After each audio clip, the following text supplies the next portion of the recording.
Okay, hello and welcome to our weekly Wednesday night live stream. I am your host, Dana Morningstar.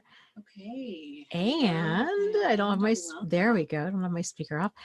This is a live stream that I try to do every Wednesday night at 8:30 p.m. Eastern Standard Time.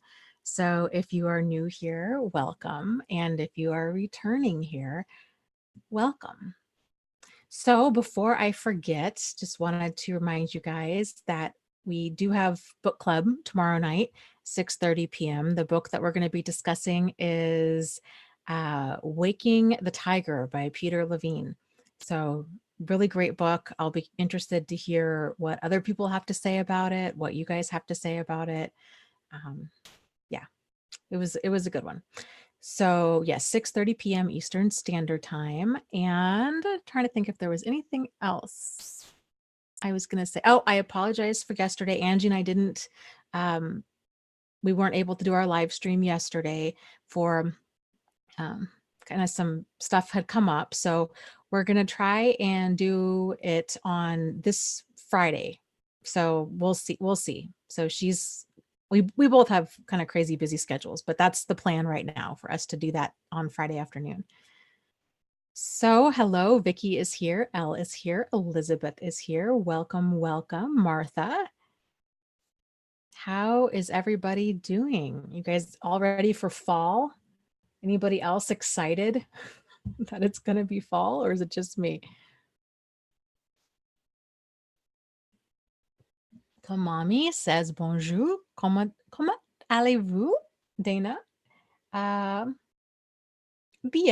bien, comme ci, comme ça. I need to practice my French, obviously. It's very limited. So Duolingo app, I spent some time on there. I'd like to get back to it. It really does make learning a language fun. So, let's see. Martha says, oh, the heat here is killing me. Christine says, oh, I wish it felt like fall in Central Texas here. Yes, I know. You guys don't really get much of a fall. And the Grinch asks, would you say that about 1 out of 10 people are narcissists? That is a great question. Hold on a second. I have a little dog who's crying at the door. Let me just go grab him real quick. What's up? Come on in. Come on in. Come on. Get over here. Roman. Okay. So, yes. Well, where was I? Let's see. Do I think 1 in 10 people are a narcissist? Estimations are, roughly around like 3% of the population, but keep in mind that's just more for like an official diagnosis of narcissistic personality disorder. I think if you kind of factor in the number of like deeply dysfunctional people in the world, or behavior, I guess you might want to say, it's significantly higher than that. This stuff's not taught, it's not addressed. It's mental health at this point in time it's just something that it tends to be, there's more focus right now on treatment and and there's not a lot of focus on treatment. So prevention is where it's at. And especially when it comes to deeply dysfunctional behaviors, which a lot of people learn, it's really difficult to kind of turn that ship around when a person's older in life, even if they want to. Let's see here. Dandelion, hello. She says, I have court tomorrow and I'm really anxious just because it's court. I've done this before, should be straightforward, but I'm more anxious than usual. I'm so afraid of messing up. Anything empowering I can tell myself going in. She says, my older daughter is 25, is disabled and a dependent, and the dad wants to terminate support. That's all. It might help for you to come up with like a mantra just some sort of phrase that you can repeat to yourself over and over again. So it might be something like breathe. It might be something like this too shall pass, or I can handle this. Uh, something along those lines. Yeah, I am determined. I will get through this. Something like that. And then having some sort of plan for support, ideally before you go in, and then after you come out, can help. And then avoiding caffeine in between, because that just is really difficult. It just can send a person over the edge.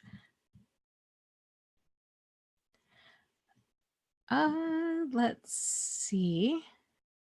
Martha says that she got the last of her planting done yesterday. She's noticing she's become really compulsive about planting and gardening. And so she had to set a boundary with herself to stop planting. Oh my gosh. You sound like a hardcore gardener. Dandelion says, thank you. I'll try that. I can handle this. That's good. You'll have to let me know how that goes. And just for clarification's sake, when I say the mantra of I can handle this, that handling it can include a lot of things. Handling it can be, and it does mean, getting support, asking for help, breathing, getting through this. Sometimes it might mean crying or, sitting in the car on your way there and just screaming, doing whatever you need to do in order to handle it. Doesn't mean that you have to just be completely strong and stoic the whole time. It's doing whatever you need to do to get through it. Okay, let's see. Let me scroll up here. Roman, why are you crying? Don't cry.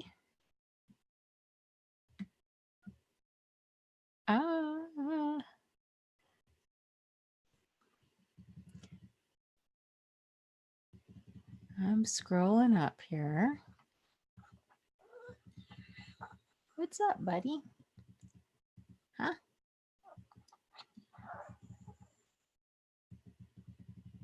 Scrolling.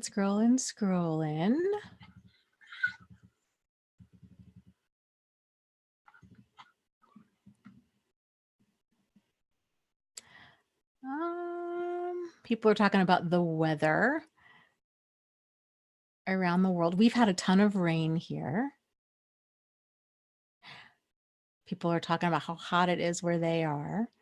Yeah, it's been just some wild weather this year, hasn't it?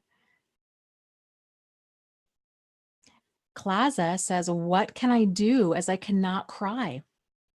So what you're experiencing is, hi buddy, is very common.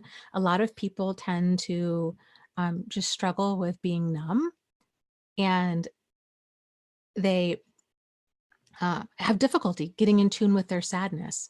So one of the things that I encourage people to do that I found that does help is I kind of call it like milking that emotion. So it's basically provoking that emotion. Putting on a sad movie. If you're familiar at all with the movie Beaches, I think that can be a good one. It's not, a lot of sad movies tend to be love stories, which can just be kind of triggering and upsetting and all of that. The movie Beaches is about a friendship, and it's a beautiful story. It's sad. Still Magnolias is, I think, a fantastic movie. Even though there's a little bit of a love story in there, it's more about the relationship with the different people in the town. Movies that will it's another one. There's quite a few just kind of feel good movies out there that can just make you cry, but finding something like that and just turning it on and allowing yourself to cry during it can help. It can help, even though it's not, being expressing sadness over what you're going through. It's just expressing sadness in general. It can help to unlock that door, I guess, if you will.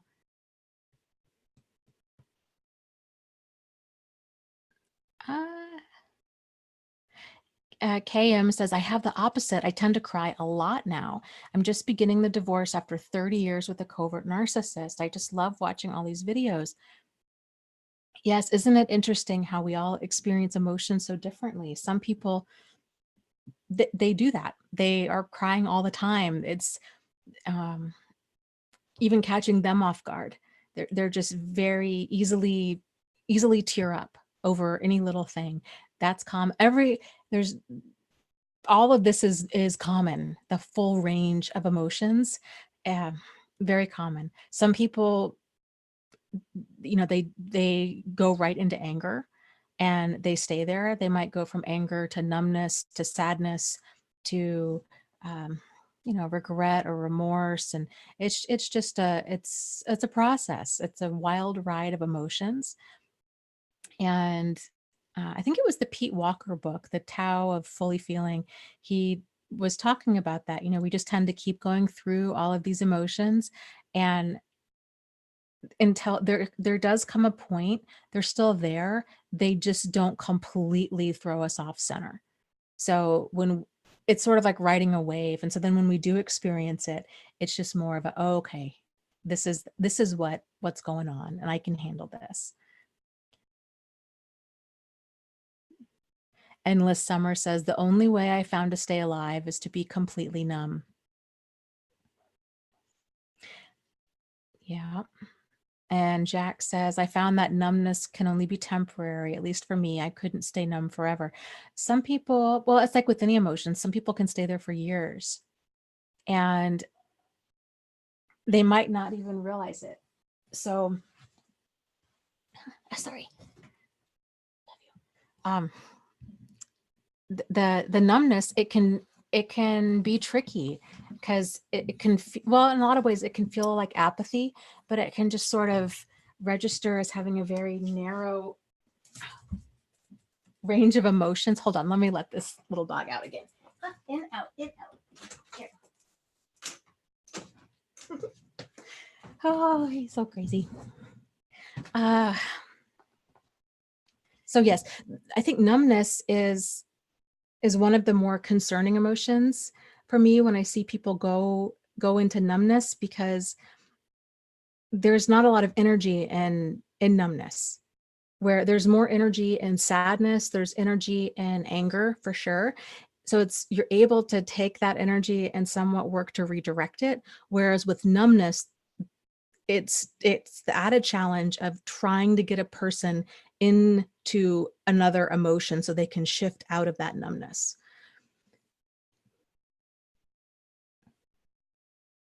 And Clausa says, any tips on how to turn the painful lump in my throat to a good cry? I watch films and listen to sad music, but no joy. I just haven't cried properly for 20 years. Like I said, I would encourage you to watch some things that are sad, and just keep trying to do that. Keep trying to get those emotions to surface. And then if once the tears do start flowing, sometimes it can help to really kind of steer into that emotion. So amp it up, even though you're like, okay, my eyes are kind of watering and I'm a little bit sad, and yeah, okay, I'm shedding maybe just a few tears, nothing major. Go with it. And even if, so you're provoking that sobbing sound. So allow yourself to get, to really sob and to get loud until that emotion comes out. Sort of like with, if you're provoking that emotion of joy and you're laughing, and at first you might find, okay, I'm fake laughing, but then you realize, okay, I'm actually laughing because I'm allowing myself to laugh, and I'm allowing myself to kind of just let down my vulnerability, and it feels ridiculous, but I can just go with it. Crying is very much the same way. Anna says, is it weird that I find myself crying uncontrollably when my friends go through hardship? I feel numb a lot, but if a friend goes through a trauma or something bad, I lose it and I can't stop crying. I don't think that's weird at all. I think that's actually probably pretty common. because when a person is out of touch with their emotion, I think there's a lot of us that do this, honestly. And, you've probably heard the term empath. There's a lot of people that are, in fact, that are more on that empath side of the spectrum, but there's also a lot of people that I think that are deeply out of tune with their emotions, and they're more in tune, or they're projecting. What they're doing is they're projecting their emotions onto others, is what it is. Or they're more in tune with the emotions and the needs of others. So, what? Come here. Come here. Why are you crying? I don't know what you need. Huh? Come here. This dog, he doesn't normally do this. Roman. Gosh. Hold. I'm sorry, you guys. Hold on just a second. What? Come here. Come here. Come here. You can't do that, buddy. I love you. I love you. Don't cry. I love you. Okay, we're gonna try that and see if that works. I feel terrible locking him out. But my goodness. So yes, this is one of the reasons I think movies, getting in touch with the emotions of others through movies, can be really helpful. A lot of people find it a lot easier to let the tears flow when it's about other people and not about their own stuff. And a lot of that's just because these emotions can just be so buried, and possibly on a more subconscious level, it's that feeling of, if I start crying, if I allow myself to feel sad, if I allow myself to feel angry, then I might be turning on a fire hose and I don't know how to turn it off. So that tends to be kind of what that blockage is about, which it can be easier to tap into what other people are going through. I'm trying to think of some of the other things out there that can kind of really provoke a good cry. You might want to just do a search on YouTube for sad stories and just see what's out there. I don't know. I would be curious. They have I need to write this down. They have guided meditations for relaxation. I wonder if there's guided meditations into sadness or into other emotions. I don't know. That might be something that's kind of worth exploring, because a lot of people really struggle with this. Let me write that down. I'm gonna look into that and see and explore that. Okay, guided meditation, sadness. If I come up with something, I think you guys have to be my guinea pigs and let me know if it works. Let's see. Christine says, Dana, I have a serious question.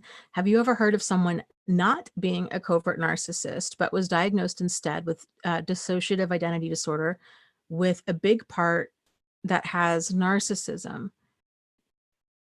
DID is deep hidden trauma. I feel confused for him.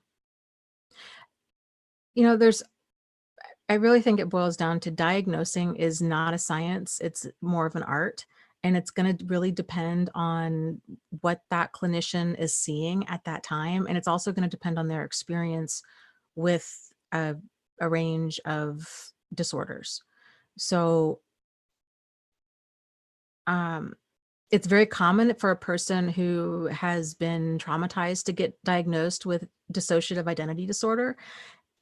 This is one of those diagnosed. There's quite a few out there that are really kind of confusing and murky, and DID is one of them. It used to be referred to as multiple personality disorder, and it's the understanding of it has really changed over the years. Has more really to do with disassociation. Some people supposedly can have multiple personalities that surface. That's highly debated as to whether or not that's even a real thing, or if it's more kind of a histrionic thing coming out there. But The DID that's more common is dissociating. So where a person not dissociating into the sense of multiple personalities, but disassociating into the sense of they feel completely disconnected. They feel like what I think most of us that have experienced trauma feel like, where it's sort of like you're watching a movie, that your life is a movie, that you're not really there, that you're numb, that you're feeling out of your body, that you're feeling disconnected, empty, these kinds of feeling. Those are all forms of disassociation.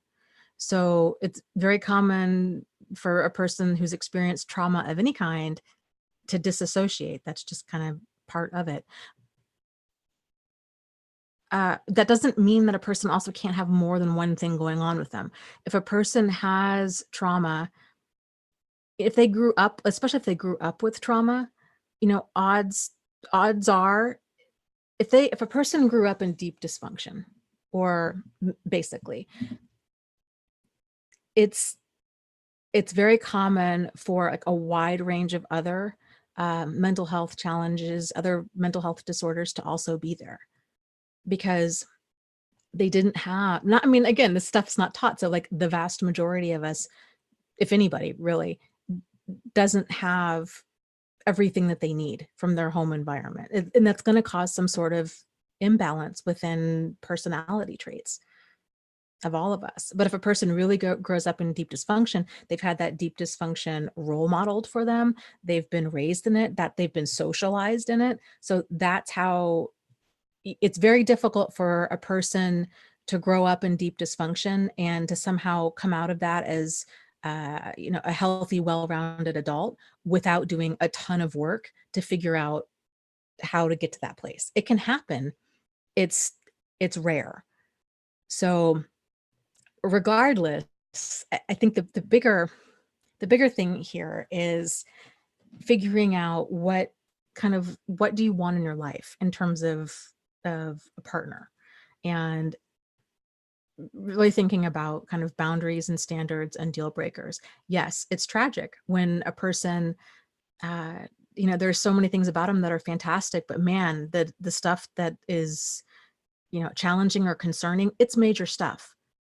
And in every single, well, not every single, but I would say the vast majority of people that get tangled up or in really unfulfilling or toxic or abusive relationships, they stay because they think, oh, my love can save this person. I want to try to get through to them. They just need help.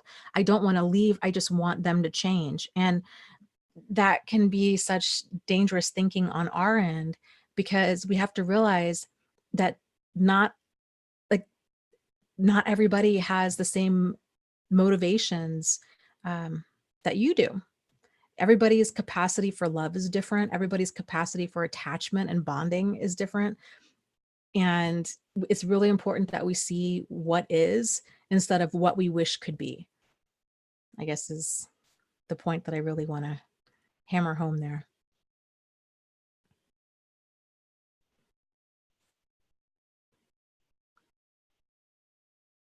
Okay, let's see here. Lily says, do you think they will treat their next partner the same? Yes, absolutely, because it's never about us. What you're seeing when a person is in an abusive relationship, you're seeing quite a few different things surface. You're seeing an entitlement mindset. You're seeing a mindset of like a power over or a domination driven mindset. Right there, just the domination driven mindset, there is no healthy, balanced relationship possible with a mindset like that, because in there, it's all about them all of the time. That's not a team oriented mindset. So just that one thing alone is nope, nothing is it. They're just going to suck energy from every single person they have in their life. And because that imbalance is so severe, because it's always about them. You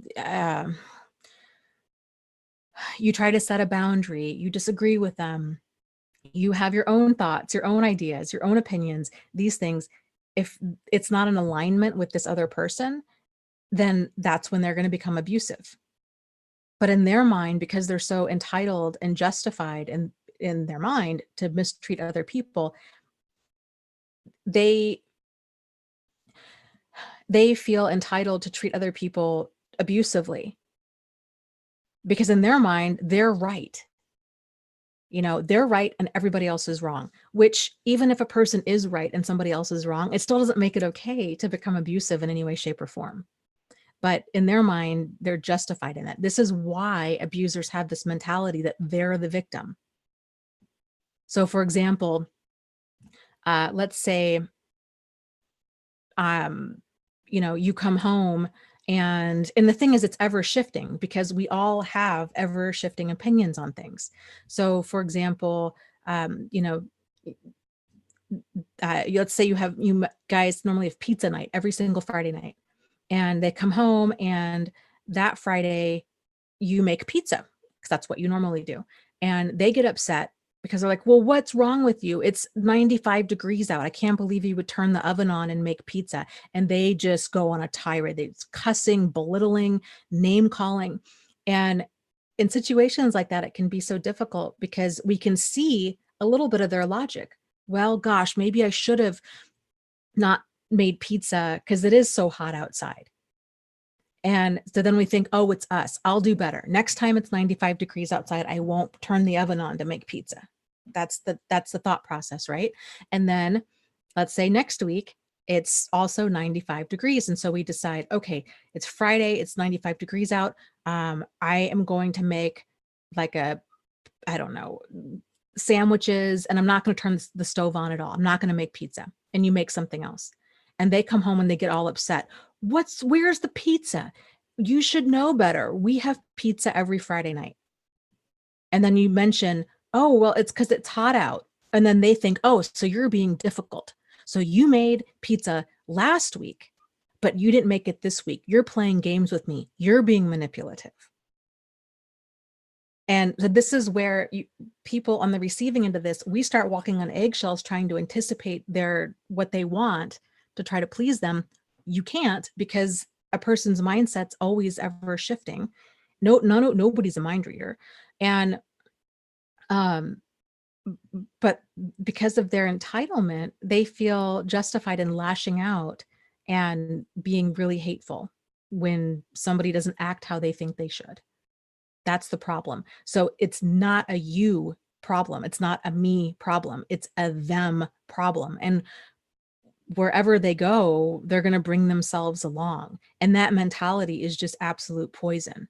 So that will continue, because if a person doesn't realize that they have the problem, they're going to keep doing that. So now what upsets them is going to be different with every single person. This is how we all are. If you really think about it, if you really kind of look at your thoughts, we're all like this. It's just that the vast majority of us have a filtering system where we might have certain thoughts, but we don't say things, or we approach things tactfully. So let's say, for example, at work, let's say you have 10 coworkers. I guarantee you, they're each going to bother you, and there's going to be a different thing about each one of them that's going to annoy you. One of them's really messy. One of them's always late. One of them talks too loud. One of them is always on the phone with her boyfriend. Another one is always on Facebook and doesn't do her work. There's always going to be something that's going to bug you about another person. It's how we all are like that. But for an abusive person, especially those in their inner circle, like their partner, they don't understand that there's just differences between people. And for them, it just extends even beyond the more kind of, annoying things. It's any little thing, any difference, any way that you differ from them, that's going to annoy them. But because they're always, they're always changing. Like I said, the pizza example, I didn't want pizza tonight. We should have gotten Chinese. What's wrong with you? You forgot to buy the cat food. That's why I hit you. Or if you really get somebody who's out off the deep end, or they're doing a lot of projection. Let's say they're cheating on you, but then they start accusing you of cheating on them. And it's just stuff that you're like, this is not even close to happening. And, it's just a sign of deep, deep, deep dysfunction that a change in a partner is not going to solve. So, and therapy, here's the thing too with therapy, because I go through this a lot with different people that I work with. 'Cause I also work in a domestic violence shelter, is getting people to understand that therapy, just like anything else, just like rehab, just like AA, just like anything else, it only works if there's true accountability there and if the person actually wants to make a change. The challenge with especially individual therapy with a person that is abusive in any way, shape, or form is because they think they're the victim and they've spun the facts around to a therapist who's sitting in the room with them. There is no other point of reference. So it can take a little bit to kind of figure out, oh, this person's mindset on things is really skewed. And so if a therapist isn't picking up on that, they're going to be very inclined to tell the abuser, oh, you're in an abusive relationship, you're being abused. For example, the abuser might say, my partner, lies about things.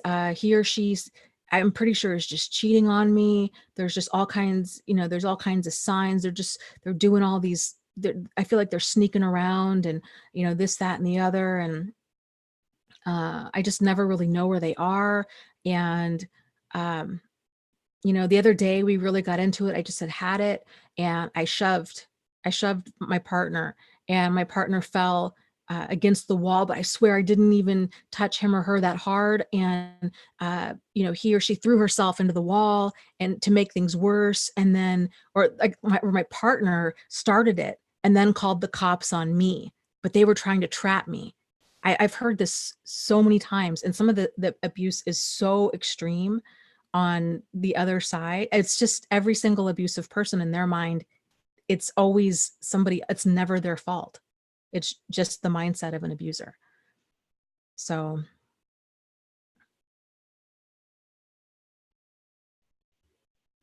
let's see. Kim says, yeah, the pizza analogy is so true. The sad part is I didn't tolerate that behavior before. You started it gradually. Oh, the conditioning. Yes. And those kinds of things, it's, again, this stuff's not taught. So if a person's never experienced this and their partner is all of a sudden runs really hot, cold, like everything might be fine. And then they start lashing out at you because it's this mentality of you should have read my mind. And there's that little kernel of truth in it where you're like, well, I can kind of see where they're coming from. It is 95 degrees out and I maybe shouldn't have turned the oven on. We can see where they're coming from, but it doesn't make it okay to become verbally or emotionally abusive or physically or any other way abusive to another person. It's okay for a person to be frustrated and upset. It's not okay for them to take it out on the other person. So that's one point of difference. And this is something that trips up.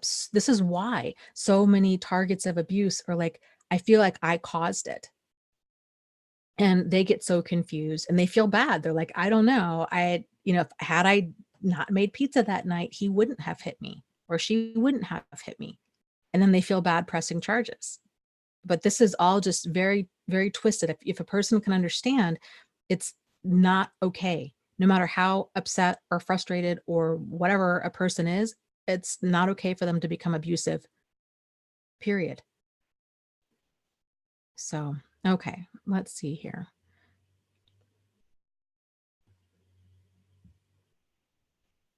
Let me scroll up. Jack is talking about, he's passionate about art therapy. That is so cool. Yes, I think that's a really underused and under promoted treatment modality. It can be, it's so powerful, not only for children, But for anybody that has gone through trauma of any kind, it's amazing the different areas of our brain that we access through creativity. Okay, let's see. Let me. Sebastian, welcome. He says, the second problem is that I have no more friends due to my work and all the time I invested in her. All of my free time was her. So, Sebastian, um, oh, he says, okay, his problem is that he fell in love with a psychopathic girl that's bipolar and projects her problems onto me and has no capability to see reality. Yes. And, nobody goes into, I mean, had we known different at the time, we would have done different. So these relationships can be so intense and they can be so highly emotional that it can feel like love. And but then the reality when the highs and lows really start up and the inability to work as a team and the continual walking on eggshells, all of that, that's when the real beginning stage of a relationship starts. So Uh, but unfortunately for so many of us, we're already hooked emotionally by the time that things actually start to get real. Because that idealized stage of a relationship where you're like, oh my gosh, this person's so amazing. You're seeing all the good in them. Uh, you have so much in common. There's all of this kind of rapport building that is common with every single relationship. And it can really feel like, oh, I've met the perfect person. But then the reality sets in and we start to see differences of, ooh, wow, this person's messier than I realized, or drinks more than I'm comfortable with, or um, I don't like how they don't express their feelings, or um, they tend to just shut down when they get angry or they lash out. These kinds of things, and it's really difficult when we've made this person our whole life, and then all of a sudden they're gone, and it's you really feel that void when that happens. So I guess I would encourage you to look at this time of, okay, this is a sign that there's a big imbalance that needs to be addressed. If your life is all about work right now, that's a problem. And this is coming from a person who works all the time. It's a problem.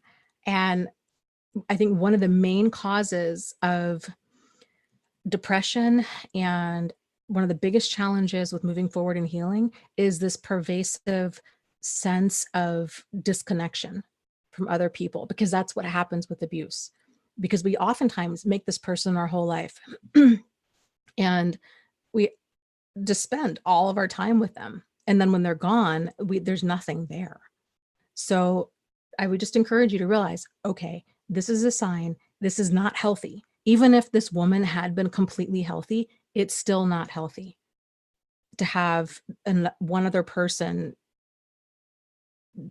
have be so all consuming. Like, it's really important that we have a variety in our um, community, basically people that we're spending time with, that you're spending time, that you're cultivating hobbies, that you have, um, people that we're friends with. Somebody the other day had mentioned the importance of having diversity within our friend group as far as interests and all of that. And it made me realize, oh my gosh, no wonder I struggled for decades with being burned out, because even though I spent time with friends, pretty much all of my friends were always either coworkers or people that they were in the same field as me. And so then what happens, right? Then all you're doing is talking shop all day long. And especially if you work in a heavy field, like if you're a paramedic or you're, uh, I'm, but I do this, run support groups and work with domestic violence. The topics tend to gravitate towards heavy stuff. And so it's important. And even if your field is, you write code, you're into tech support, your computer, whatever it is, finding it completely refreshes you to be around other people where the conversation is completely different than what you're doing day in and day out. And I know we've mentioned this before, and I don't know what the result was in your area, but meetup.com can really be a great way to get out there and meet people. Facebook, I believe, has different groups in different areas around different topics, which can also be really good. And once we start kind of expanding that social circle, and you're doing things, you're going out to dinner with I don't know, a meetup group where everybody's a foodie, or you're going surfing or out to a movie or things like that, and you start to slowly build up the social support, it helps tremendously. Because when there's just that void there, it's really difficult to move past that because it's just so all consuming. Okay, let me scroll here. And Sebastian says, yes, but I live in a little town and there are no people on Meetup.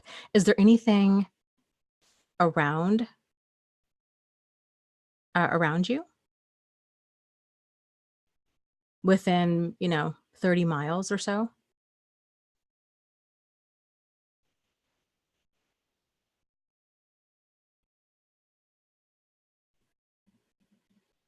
Vicky says, Dana, what do you do with triggering people? My narcissistic mother-in-law across the street triggers my memories of my birth mother. I've not even noticed this until my therapist said so. Well, there's a couple different ways that we can look at triggers, and um, and it depends on how strong they are. So for some, for all of us, right? Like we just have that full range. Like some things are really triggering where we're like, wow, okay, that struck a chord, and you find yourself being completely reactive, and you're almost caught off guard by how the emotional reaction that comes out. Other things that are triggering are more on like the mild side of the spectrum, where you're like, you've walk around feeling frustrated or angry or upset or sad, and you might not know why. So if it's more tolerable, then I have found the kind of the gift, I guess you could say, the gift in triggers is that it lets us know what parts of ourselves still need to be healed. So it's kind of a cool uh, doorway into like the deeper part of ourselves.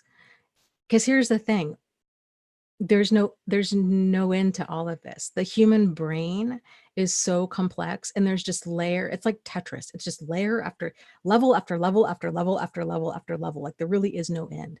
And but it's this huge journey into self-awareness. So once certain triggers are then resolved, then it'll be the next wave of it might have nothing. You might be totally fine after those emotions are able to be processed, but then it might be all of a sudden you find that you're really bothered by a certain coworker or the person at the grocery store.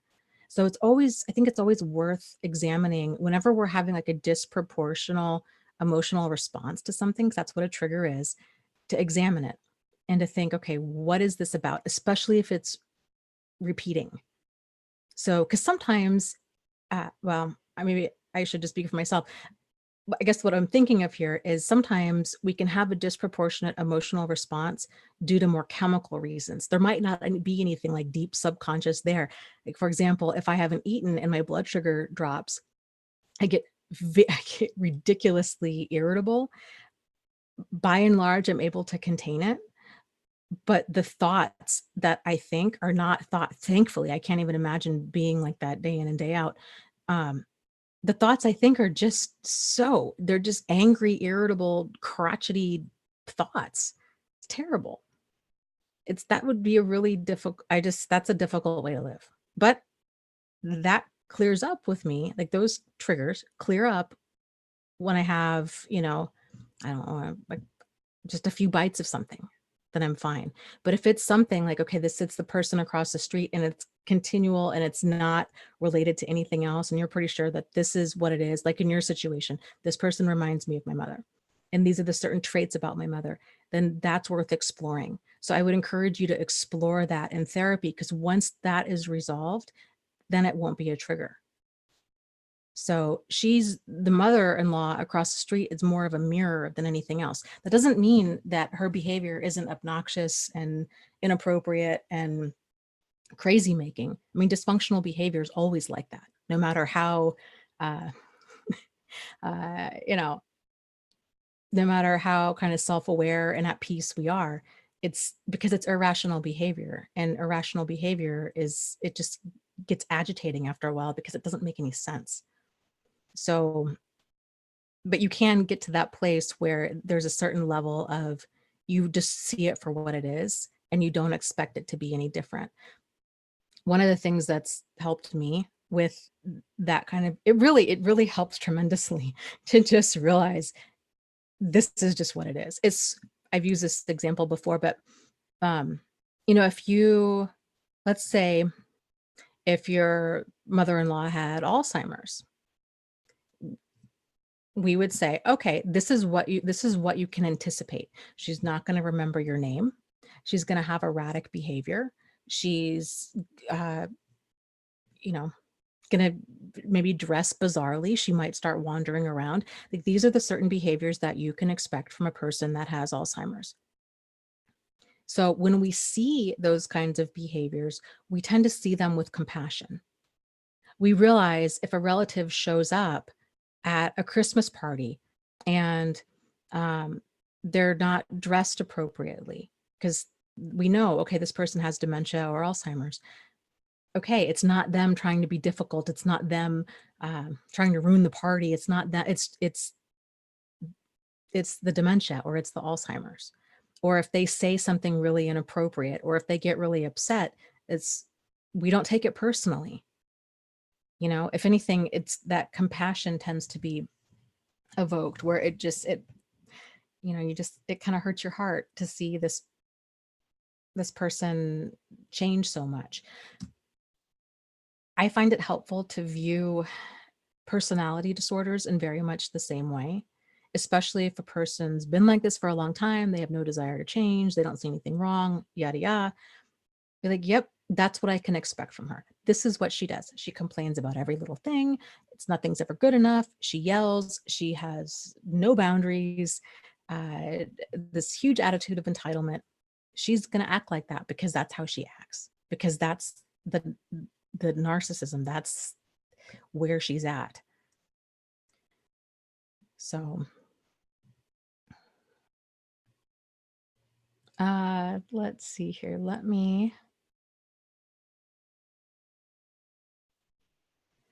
Wait a minute. Sebastian, he's saying he now returned to California. I don't know if you're comfortable saying this on the live stream, but where on earth are you in California that there's nothing around?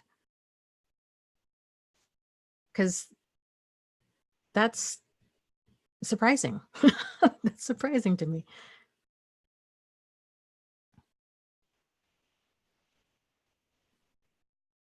Okay, are you in Catalonia now? Spain. Okay. Okay. So you're in Spain now. Gotcha. That makes more sense. Well, and maybe you're at this place in your life where you're like, you know what? Okay, and it sounds like you've moved around quite a bit, where this was the environment for you 5, 10 years ago. And now you're wanting something different. Maybe if you're seeking an environment where there's more connection, that there's more um, going on, then maybe this is time to start exploring like, okay, well, what could be in the next chapter of your life? Like, where could you enjoy it? Where would you want to live? And, you know, yeah, where would you want to and what would be enjoyable for you?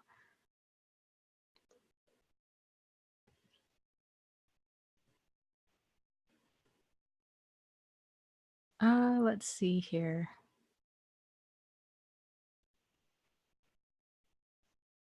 Or could you take some time off for some more extended vacations and go somewhere?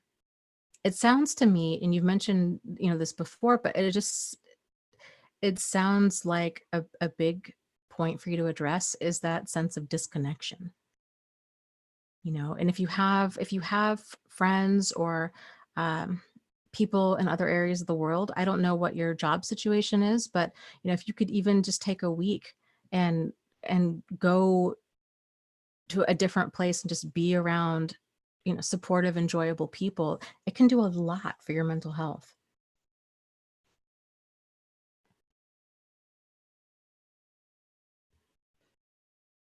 Okay, let's see here. Let me scroll up.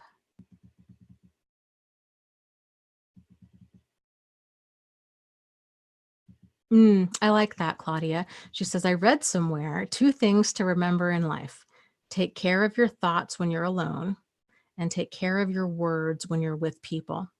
I just wanted to share that with everybody. I love that so much. That truly is fantastic, such a fantastic saying, because when our thoughts are basically what we're telling ourselves. And it is important to guard our thoughts and to have that boundary of that, you deserve to be treated with dignity and respect, and including from yourself. So if you find yourself engaging in a lot of that really self-defeating, kind of limited thinking of everything that's wrong with you and why this can't happen for you and blah, blah, blah, would you ever talk to anybody else like that? Probably not. So don't talk to yourself like that. Easier said than done, but you can interrupt that chatter, and I would encourage that you do, and um, reframe what you're saying to yourself in a positive way. So if you catch yourself saying something like, "Oh, here I did it again. I guess it's never going to work. I guess I'm just never going to get this figured out. Geez, when am I ever going to, grow up and actually be an adult? I'm just, you just get so down on yourself." Correcting that and being like, you know what? Okay, you do a lot of things right. So what? So what? You made a mistake. Get in line, like everybody does. And there's a lot of things that you do right, and pointing out to yourself, correcting that inaccurate thinking of, no, you made a mistake. It's not, doesn't define you.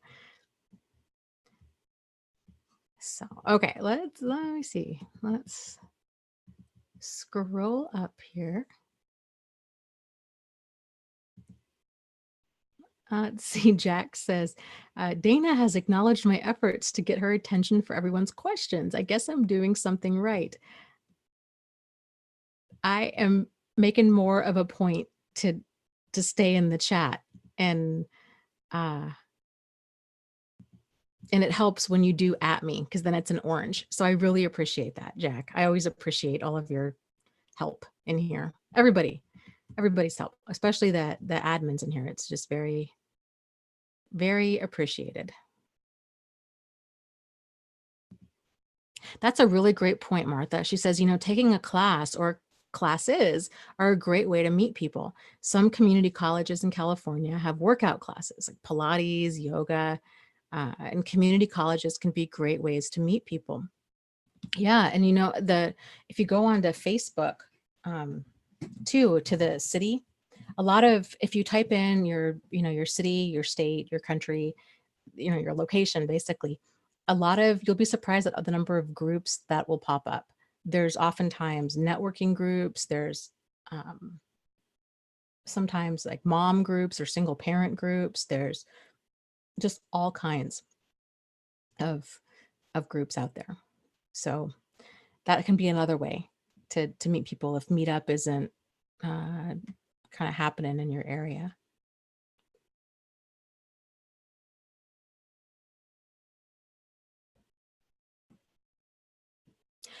Kamami says any partner could leave, die, move, etc. Never put your whole heart in the same basket, because it's simply suicidal, my dear. And I also wanted to add, it's not even necessarily that we're coming from a place of fear of something that could happen and then we'll wind up alone. It's also coming from a place of love and healthiness, because when we have more going on in our life, then we're not so reliant on that other person to meet all of our emotional needs all of the time, because that's what we're doing. When we make another person our whole life, it's too much, and it's too much for anybody. And in time, it's very draining. So that's the benefit of having other hobbies and other friends, and it's recharging, going out with a girlfriend or what have you for lunch. And like I was talking about earlier, having that diversity in your friend group. So you're connected with this one person over, I don't know, you both play guitar.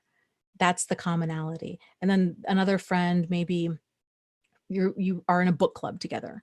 And then another friend, it's, you've bonded over, I don't know, your kids or cars or something else. So the conversations are just completely different. And that can just be really recharging, um, to just have that variety there. Big, Big D says, I've had two therapists said that they would get back to me, but they never did. Should I give up on them? Yes, I would. Either they're too busy or they're not very organized, but either way, that's not going to work. So yeah, I would keep calling around to see if you can find somebody.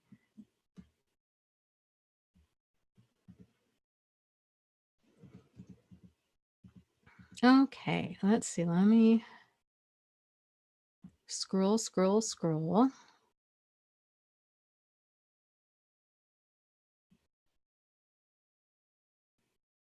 That's another good point. Bonnie was saying, yes, join clubs, churches, local civic groups. Yeah. If even if you are not religious, or if even if you're atheist, depending on where you live, in at least here in the United States, there's a lot of Unitarian churches, which are like really non-denominational. The one that I went to for a little while was there all kinds of people. We had Buddhist people there, we had atheists. I went to an atheist funeral there. That was really interesting. We went, there's, you know, you name it. And the uniting factor is basically a celebration of life and love. And it just was really beautiful.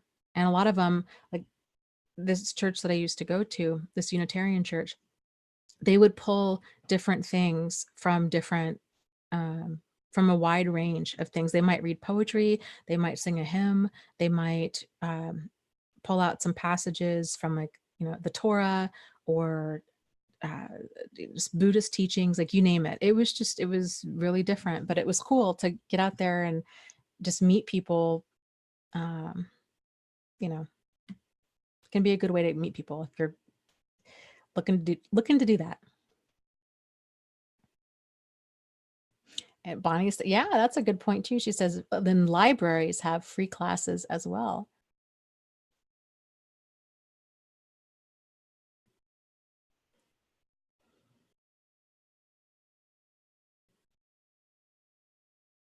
Let's see here. Let me scroll, scroll, scroll.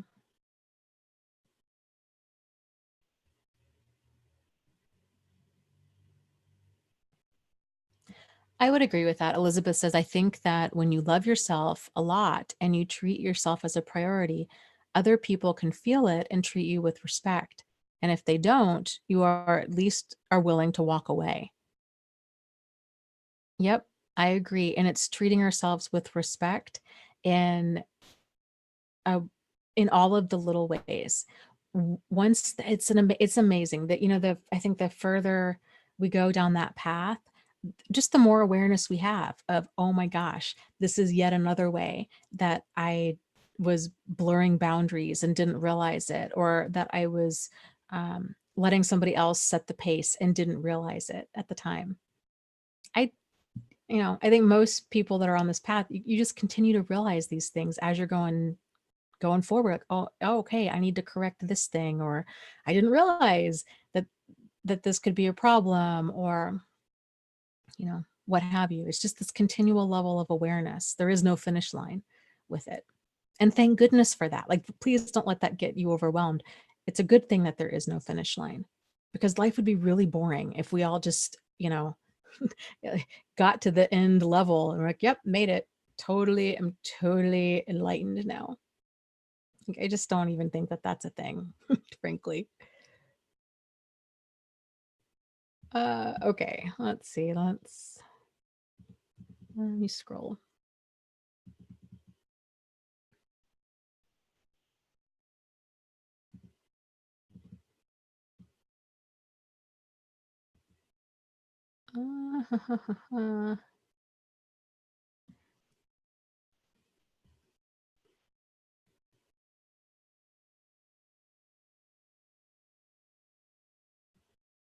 Let's see. Ramona says, I have a friend who is getting over abuse by a person with borderline personality disorder. Can narcissistic abuse videos help him learn to finally go no contact? I hope so. And please know that when we talk about narcissistic abuse, a person doesn't need to have narcissistic personality disorder in order to be narcissistically abusive. Narcissistic abuse is when basically a person's selfishness is at such a point that nobody else around them is able to get their needs met. So that tends to manifest in a wide variety of ways. It tends to manifest in abuse and neglect is what it tends to come across as, because you're dealing with a person whose their behavior is so out of balance that they don't know how. They're always just trying to get their needs met. There's nothing there for other people. So children, of parents that are like that, that's where this whole concept originated from, was studying children with parents that were narcissistic, and just the parents' level of self-absorption and the damage that that did to children. Because when a person has a narcissistic parent, it's the a child, kind of by design, they need to be validated, and they have to rely on other people to get their wants and needs met. But if they have a parent who's too consumed with themselves, and that happens for a wide variety of reasons. It might happen due to untreated mental illness, especially depression, untreated trauma, addiction, um, substance abuse of any kind, certain personality disorders, where that person's just kind of lost within themselves. They just don't have the emotional capacity to nurture and raise a child, and the damage is major for children because of that. But it's that same dynamic that happens even as adults. So if a person is narcissist, that's the same person. Like, even if you look at that dynamic, let's say it's a mother and a child, right? And that child is completely starved out. If that mother is married, let's just say married, right? And her spouse is there, it's just going to suck the life out of him, because it's all about her all the time. And anything that he does or doesn't do, it's never enough. It's pouring energy into a black hole, because that filling up, like, a healthy ego has to come from within. It's not something that another person can build up in somebody else, especially after a certain age. Like, as adults, we can do that for children. We can encourage them and compliment them and point out strengths, and we're helping for them to build healthy self-esteem and to build a healthy ego. But at a certain point, when that child gets older, and if they kind of become locked into that, it's exhausting. And if you do anything that they don't agree with, or they're so reactive, just because they're kind of stuck in this stage of emotional immaturity. So a lot of times with borderline personality disorder, it can be a lot of the same types of behaviors. There can still be that verbal abuse, emotional abuse, psychological, level of entitlement, manipulative behavior, that kind of thing. The difference is kind of where that's coming from. So with borderline personality to an extreme to where that person's actually abusive, it's this fear of abandonment. So that's what's not that makes it any better, because it doesn't. Abuse is always a problem, but it's that push pull. And this is also, I think, one of the reasons that so many survivors of abuse as adults tend to get diagnosed with borderline personality disorder, because it when when a person's a child and you have a parent, there's different attachment styles. So let me just kind of back up. I'm probably giving you way more of an answer than like you were ever wanting. Oh gosh, I'm so sorry. There's different attachment styles. But I'm just going to keep giving you this answer because maybe it'll help somebody. You have secure attachment, you have avoidant, you have anxious, and you have, oh gosh, what is it called? It starts the D. I've lost the word. Maybe it starts with an I. Like it's basically like erratic. Anyways, I'll have to Google the word. I've just lost it. But when a parent's predictable in their behavior, in their punishment and in their reward, they're giving their child validation, they're giving their child love, they have that emotional capacity to put their own needs aside, and they can make it about the child, especially when that child's young, because it's out of balance until that child is able to do for themselves, right? Like you're getting up every couple hours when they're a baby, you're feeding them. It's not about you. It's not about what you kind of sleep you need. Like it's all about that infant. Those children tend to grow up having a secure attachment style because they know that their needs are going to get met. If a child grows up with a parent that's more emotionally imbalanced, the result is going to be generally the child's going to have either anxious or avoidant personality or attachment styles. So that anxious is this kind of fear of, oh gosh, is this person going to leave? I don't want them to leave. Did I say something? Did I do something? Please don't leave me. They get really anxious. They can either kind of default into more people-pleasing behavior, or they can become threatening and demanding and difficult, and they can go very quickly between thinking, oh, you're my favorite, you're so wonderful, you're so perfect, to I hate you so much, I don't want you, get out of here. And a lot of that tends to be self-protective of, I'm going to leave you before you leave me. And then that person leaves, and then because their own fears of abandonment are now triggered, then they come back. I'm so sorry, please take me back. I didn't mean it. I didn't mean to up and leave you. But the result is, to the other partner, you're on this emotional roller coaster. An avoidant attachment style is that person tends to become kind of just disinterested in any relationships, generally out of fear of being hurt. So they just kind of become numb. They're just not interested. They tend to be loners. There's just real no interest in socializing. And then a person can be somewhere in the middle between anxious and avoidant. And what on earth is that last one called? That's really going to bug me. I want to say it's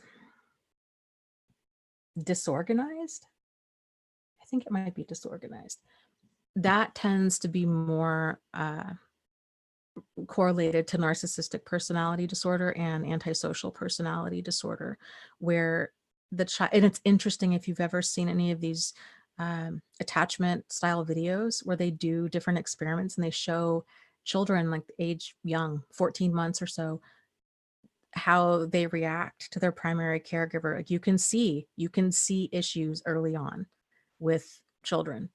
And it just and if it's not addressed right away, they're going to keep that same attachment style all the way through adulthood.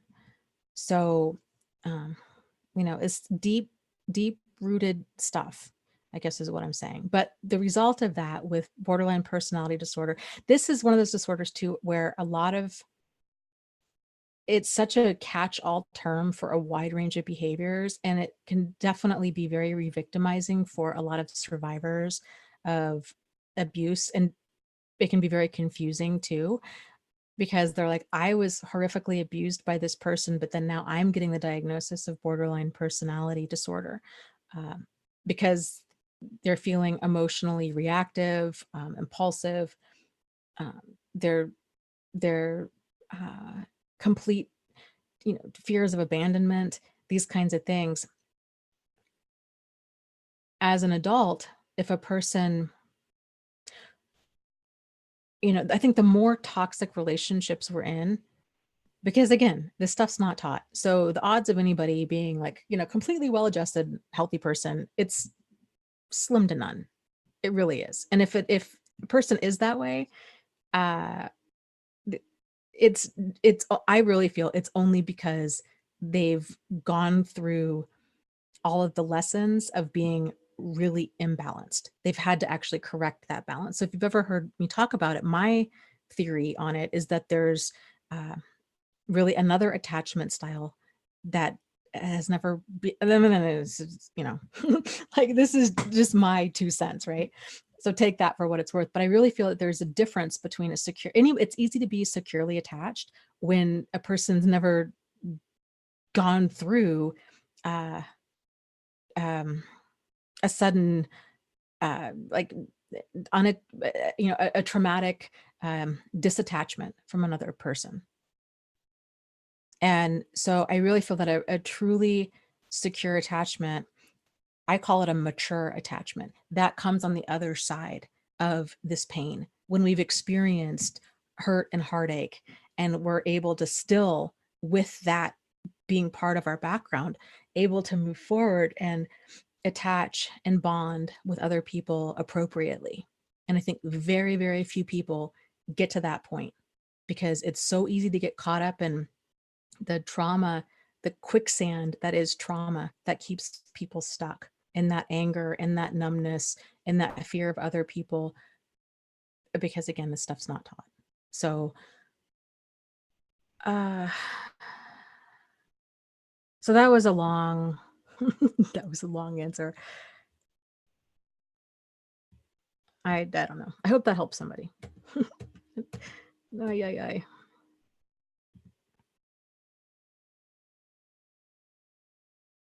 T Rose says, I feel like I'm not capable of having a normal relationship ever again because of the toxic hell I went through. Well, I agree. And I will say, and I don't mean to sound like little Miss Sunshine here, but that's actually a good thing. And the reason I say that is because this stuff's not taught, normal just tends to be different shades of dysfunction, is what that is. And it's when we go that the beauty in having your life blown apart like this is that you get to consciously put all of the pieces back together, and you get to choose which pieces you use to rebuild with. And it's a lot of work, and it's completely overwhelming. I get it. I've been there. But the power in that is most people, and not even most people that haven't gone through the tremendous pain of abuse and had their whole world just blown apart, there's no um, impetus for them to have that level of introspection and to go through that journey of rebuilding. They don't even realize that they need it, because their life is working to some degree for them. It's when we're in so much pain and nothing is working and everything's blown apart that we're forced to go on this journey of rebuilding. And there's a lot of survivors out there, myself included, who, going through this process, it's been so powerful, and it's been a gift in so many ways. It's been tragic and long and difficult and painful, and there were many times where I wasn't sure if I was gonna have a breakthrough or a breakdown or just break. It's a difficult journey, but if you start putting your life together in a healthy way and getting rid of limiting beliefs, if you learning to relate to other people in a different way, it can just be really wonderful. So, um, but it's just different. It is different. But that doesn't mean that that has to be bad. It's just different. It's helpful, I think, to find somebody that can understand um, kind of what you need at this point and is able to respect that, and that you're able to have that communication with them, and that they're able to um, listen to you. And it really opens up. I think, again, that's another gift in all of this. When we do find ourselves like, boy, you know what? I have all kinds of triggers now. I have PTSD. I've very different than the person I used to be. And learning that about ourselves, and then learning how to actually communicate that in an appropriate way at an appropriate time with a person that has proven through their behavior that they're emotionally safe, and we open up to them and just say, yeah, I know it's um I'm just a really jumpy person. It's my PTSD, and there's certain things I can't do. Like I can't, please don't ever sneak up on me and try to scare me, or, I can't handle horror movies. These things. If a person is able to respect you where you are, then they're able to acknowledge that. They're not going to keep pushing your boundaries. So it can really, what I'm saying is, all of these unhealed parts of us, if we don't have to wait until we're fully healed to be in a relationship, because nobody, like I said, there's no finish line with life. We're continually learning about ourselves. But there is something to be said for being healed enough to where we're not looking for that other person to fix us, to heal us. Uh, but we know enough about what it means to be healed, as far as finding um, emotionally safe people, taking things slow, the importance of communication, of talking to this person, friend or partner or whoever, and saying, um, this is kind of what I need at this point in my life. And then we're respecting what their wants and needs are. And there's no, there's just kind of healthy communication. So, okay, let's see.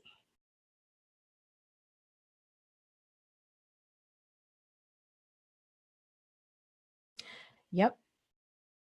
Let's see. Grace says normal for me always ended up badly, so I don't want anything that looks normal anymore. I agree. Yeah, let's not aim for normal. Let's aim for healthy. And healthy is, there's certain kind of common denominator things that I think are found in that are universal, that go into what something means to be healthy. But then it's also a very individual thing. So this is where it comes down to knowing yourself, of what you need for something to be healthy. It's, let's say you're really into uh you love music, and it's a big part of your life, and you really need somebody to support that and nourish that side of you. That's okay. That's what you need in order to feel nourished and in a relationship. So maybe it's important for you to have somebody that really loves live music, that understands that and enjoys, not just understands, but enjoys that you're practicing at home, or that you have your own band and you guys play in the basement, or, whatever it might be. Little things that make you, that need to be nourished.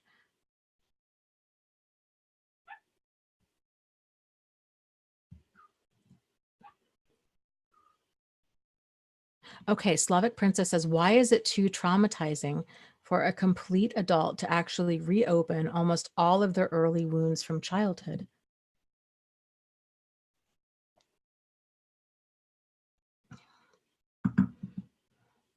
Um, I don't necessarily know that it is. It might be traumatizing.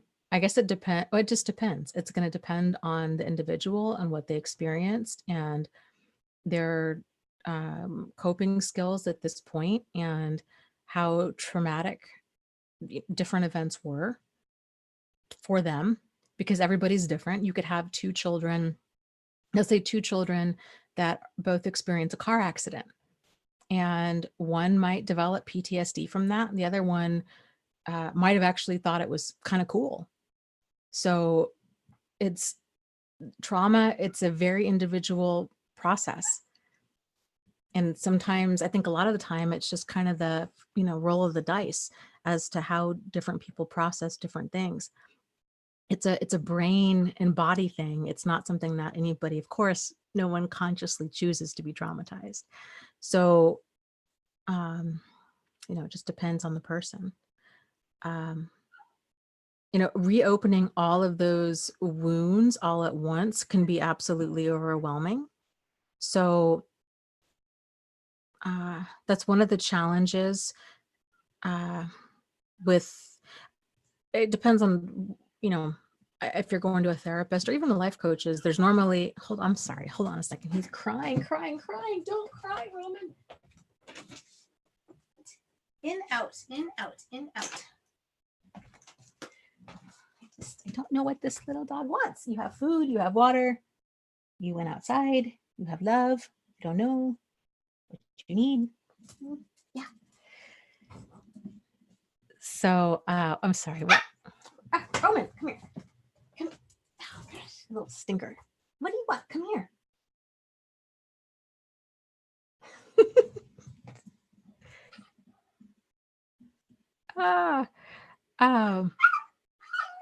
That. Hold on, just a second. Roman, come here. Come here. I love you. You can't cry. Don't cry. Yeah, you just sit with me. Okay.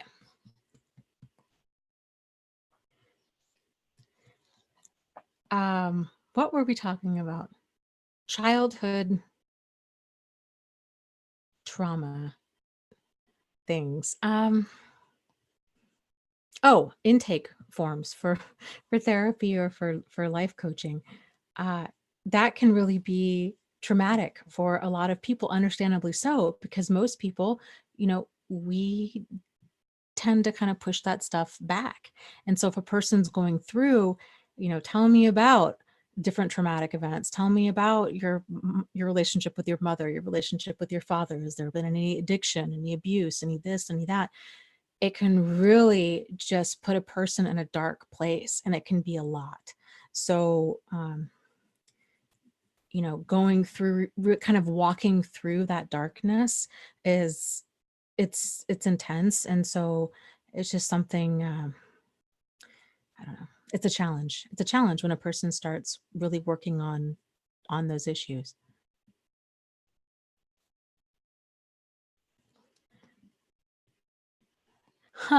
Clausa, you might be right. It says the dog thinks you talk to yourself.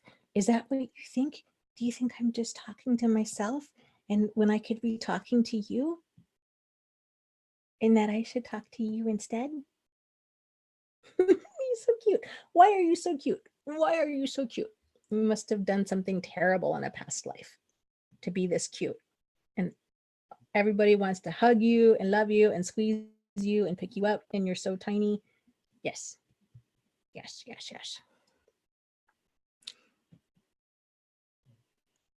Okay, let's see. Clausa says, is talking to myself bad? No. If it is, then I'm in trouble too. I talk to myself I talk out loud all the time, especially if I'm going for a walk. You know what I do when I go for a walk, and because talking out loud helps me to think, is I'll pretend that I'm on the phone if other people are around.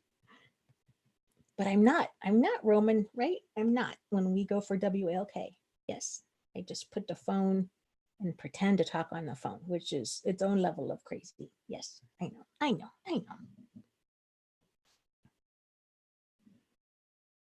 Okay, let's see here. Let me scroll up.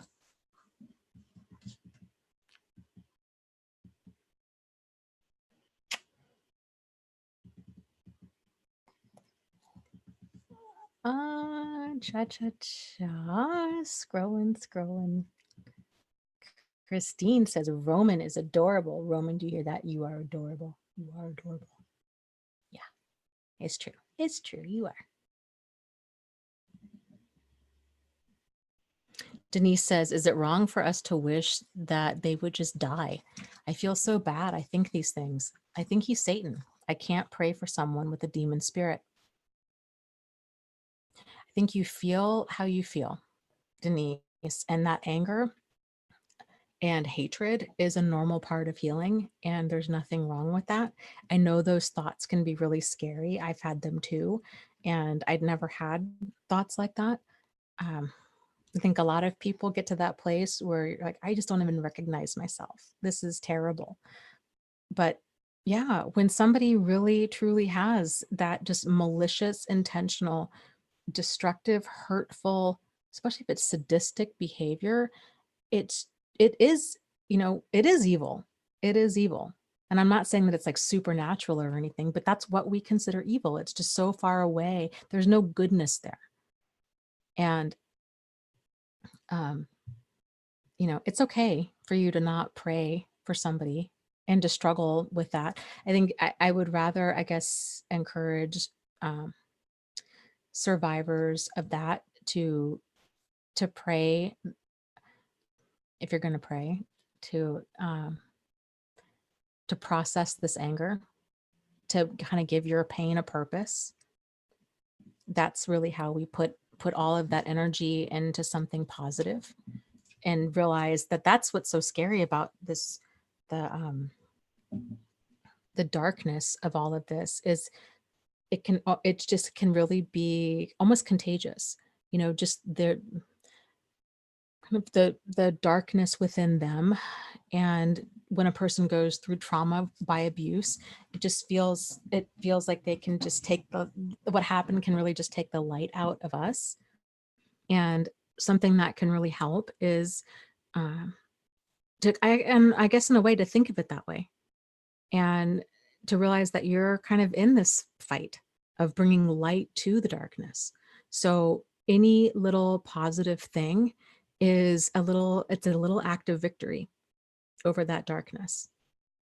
So perhaps viewing things that way, writing, taking a moment uh, and listing 3 things you're grateful for.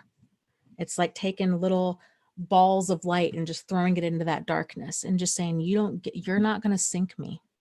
You don't get this. You took too much already, but you don't get this. So I am great. It's just kind of these acts of rebellion almost of, I am thankful and grateful for the health that I have. I am thankful and grateful for the supportive people that I do have in my life. I am, you name it, thankful and grateful for the opportunity that I have. If you have a roof over your head, if you have food in the fridge, money in the bank, a little demanding chihuahua, you name it. This is what I'm thankful for. And if it all goes away tomorrow, then I'll be thankful for new things, new and different things. But there's always something. And the more you can find to be thankful and grateful for, it helps. It really does just help to lift out of that darkness. So the more you can give, and I think the added benefit to that down the road is the more kind of positivity that you can bring to this pain. And this isn't to minimize your pain at all. It's just making that declaration that it's not going to sink you. The more, why you cry? What's the matter, my love? What's the matter? The more that you can do this in time, the more your life is just going to be taken to a really positive, different level. And then in time, you're like, oh my goodness, I just got to this amazing new level in my life that I don't think I would have gotten to any other way. And it's a lot easier when that happens to then to kind of, in many ways, it's just kind of seeing that the power, I don't know, just the power of goodness and the power of yourself, and um, being able to just bring more light and goodness into the world. Like, just because there's darkness doesn't mean that we can't bring light into it, because we absolutely can. And light is always stronger than darkness, and it doesn't take a lot. It's sort of like if you're in a dark, dark cave and you light a match, it's amazing how much illumination you get with just one match. That's how I look at these little acts of positivity and appreciation and gratitude and all of that. Taking time to write a letter to a friend, boom, that's another match you light in the cave. Taking time to uh, so many things to just be thankful and grateful for everything that is going good and right in your life at the moment. You know, it's just, then it's, you're just lighting match after match after match. Okay, let's see. Let me scroll up here.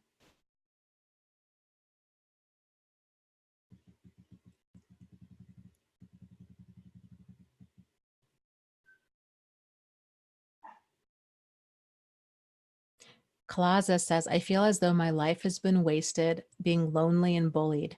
I really feel panic about that. I am 45 and I feel like life is over. I think a lot of this is part of healing. A lot of people struggle with this at any age. And interestingly enough, I think it tends to be people, from what I've experienced, people that are in their mid to late 20s, I would say maybe 25, 25 to 35, that tend to struggle with that feeling the most. I think those in general are some of the hardest years in a person's life, because there's so much social expectation and self-expectation for our lives to be at a certain place by 35 or what have you. And it can really be devastating if that's not the case. But and somebody else had said, yeah, 45 is young, there's so much life ahead of you. I would agree. It's the halfway point, and I'm almost there too. I'm 42, and I can relate to struggling with those kinds of feelings of, gosh, well, honey, what? Of sadness, of time lost, of if, things would be different had I made different decisions, these kinds of things. But I think that, I don't know, I guess I'm just a big fan of that darkness talking again. And that darkness it does help to kind of personify that darkness as just kind of this force that's just whispering in our ear of trying to pull us down, and to realize, nope, like there's still so much living that you got to do, that I got to do. And honey, come here. I don't know, this is so strange. He never does this. I think that the beauty is in getting the clarity that you have now, because truly, if we're at the halfway point, most of our best days are ahead of us. The first, who was it? I forget. There was some philosopher, I'd have to look up, who said basically the first 40 years of your life are just practice. And I would agree with that. It's like we don't really know what we're doing until we hit about 40. And people call this a midlife crisis. But again, I just think this stuff's not taught. And people, of course, we're all going to learn the hard way, because there's important lessons that aren't taught. And a lot of people struggle with these feelings of regret and, oh, things would be so different. And I really wish I would have known then what I know now. And but I think it's just putting one foot in front of the other, getting clear on what you want your life to be, and creating an exciting, compelling vision for your life, and bringing that into focus today. I was listening to a podcast on habits earlier today, as a matter of fact, and the guy said something that I thought was really fantastic. And he said, one of the ways that people tend to struggle with habits is, let's say if they want to lose weight and their whole plan is, okay, I'm going to go jogging 3 times a week. And they do this and they hate it. Like they just hate every minute of it. And then by the end of 3 months, they weigh themselves and they haven't lost any weight. And they just get so discouraged. And he said the reason that doesn't work is because they haven't made an identity change. Like their habit has to do with just the act itself versus a person. If we can, he's like, the person that decides that they're the kind of person that runs 3 days a week, they have that instant gratification of that identity change. It's no longer, the scale will move on its own. Like adjustments will be made over time. It's not about the number. It's about developing the habits to get the result that we want. They're already, after doing this a couple times, in their mind, I'm a runner. I'm a person who runs 3 days a week. This is something that I enjoy. This is something that even if I don't enjoy it, I enjoy having done it, kind of a thing. It's the same with rebuilding our life. It's not waiting until we're fully healed. It's not waiting until all the lights are green. It's not waiting. It's starting now. So what can you do now to change your identity into being like, okay, I am the kind of person that does not let darkness sink me. I am the kind of person that I am going to use what happened to me somehow, some way, for my highest and greatest good. And then I'm also going to use what happened to me for the highest and greatest good of others. And that's when you find you give your pain a purpose. That's when you start living a life of purpose on purpose. That's powerful. Really, really powerful stuff. That's, I think, for the vast majority of people, that's where fulfillment comes from. When people, find a line of work that they really enjoy, it tends to be that they've struggled with something, or they get involved with a charity, or those are the two main things that come to mind. It's because they've experienced some sort of pain. They had a child that had Crohn's. They themselves had cancer, or they were abused, or something happened, and they decide, I'm going to pour some time and energy and money or what have you into this, into something positive, and reaching out and supporting other people through this, or it just becomes, it turns something that's so painful into something that's really beautiful. And that can happen starting now. We don't need to wait. So I would encourage you to start building a life that you love, one decision at a time, starting now, and whatever that might look like. And don't worry, it doesn't have to be these huge, life-changing things. That's the beauty too of change, is it stacks on top of itself. And then it becomes this exponential, like almost like an avalanche. It just picks up speed. So just keep moving in the direction that you need to move. And that direction is the direction that gives you peace and excitement. It just jazzes you. That's all you got to do. You don't need to know the whole path, just the next few steps, or just the next step. And then the next step, once you get there, the next step will present itself. And then the next step, and then the next step, and the next step.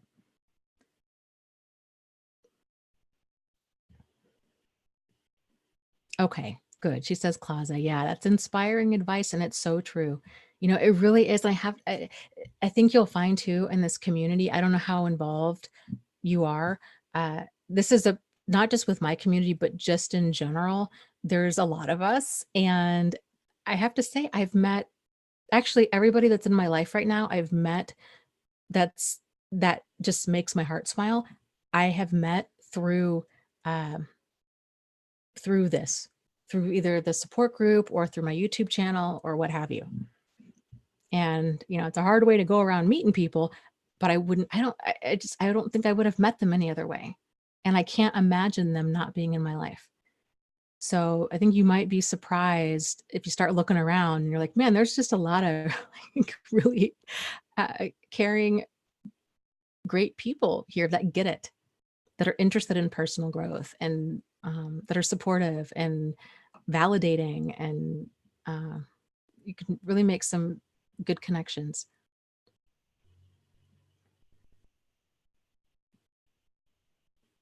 Yeah, isn't it though? Clauses says, yeah, the internet is a wonderful invention. Yes, it really is. We're so fortunate to live in this time with the internet. I can't even imagine going through something like this, you know, 20, 30 years ago. That just breaks my heart how isolating that really would have been.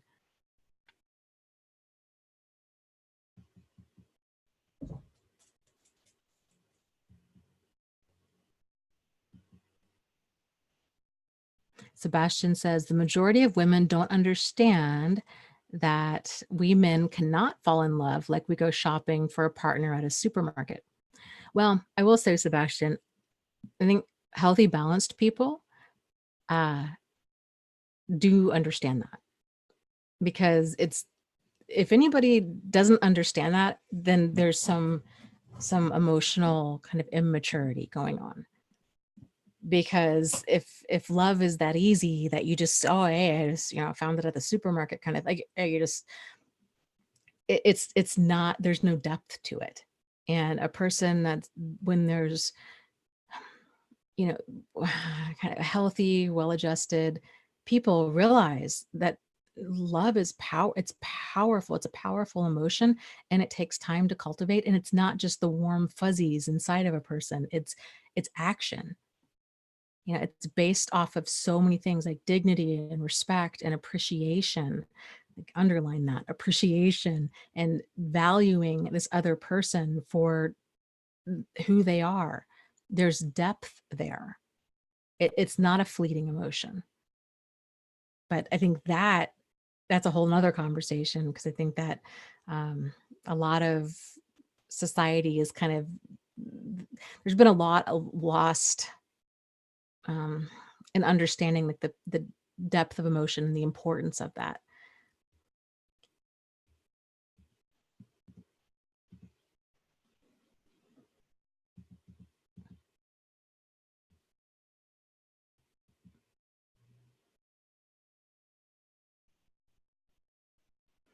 Jack says, I have never enjoyed running, even though my maternal grandparents tried very hard to get me turned on to it, especially my grandpa. Yeah.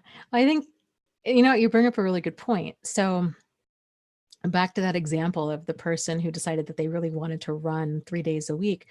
Hopefully that was something that they found some sort of enjoyment in. I do think it is important that we enjoy, we don't need, there's no need to just suffer through exercise or what have you. It's finding exercise that we enjoy. Here's something kind of off topic. I really love aerial yoga. And I've never been into going to the gym. Have gym memberships on and off, but then like, I just don't go. It just doesn't, it's just drudgery for me. And I wish I could change my mindset about that. Anyways, what I noticed when I was really getting big into aerial yoga before was the import, like what a difference it made that um, there were certain poses I couldn't do because my muscles weren't strong enough. And I found that encouraged me. I wanted to get better with my aerial yoga, that I wanted to go, I wanted to go to the gym and lift weights and gain strength so I could do more of what I loved. So sometimes it can take that. This little dog, Roman, what?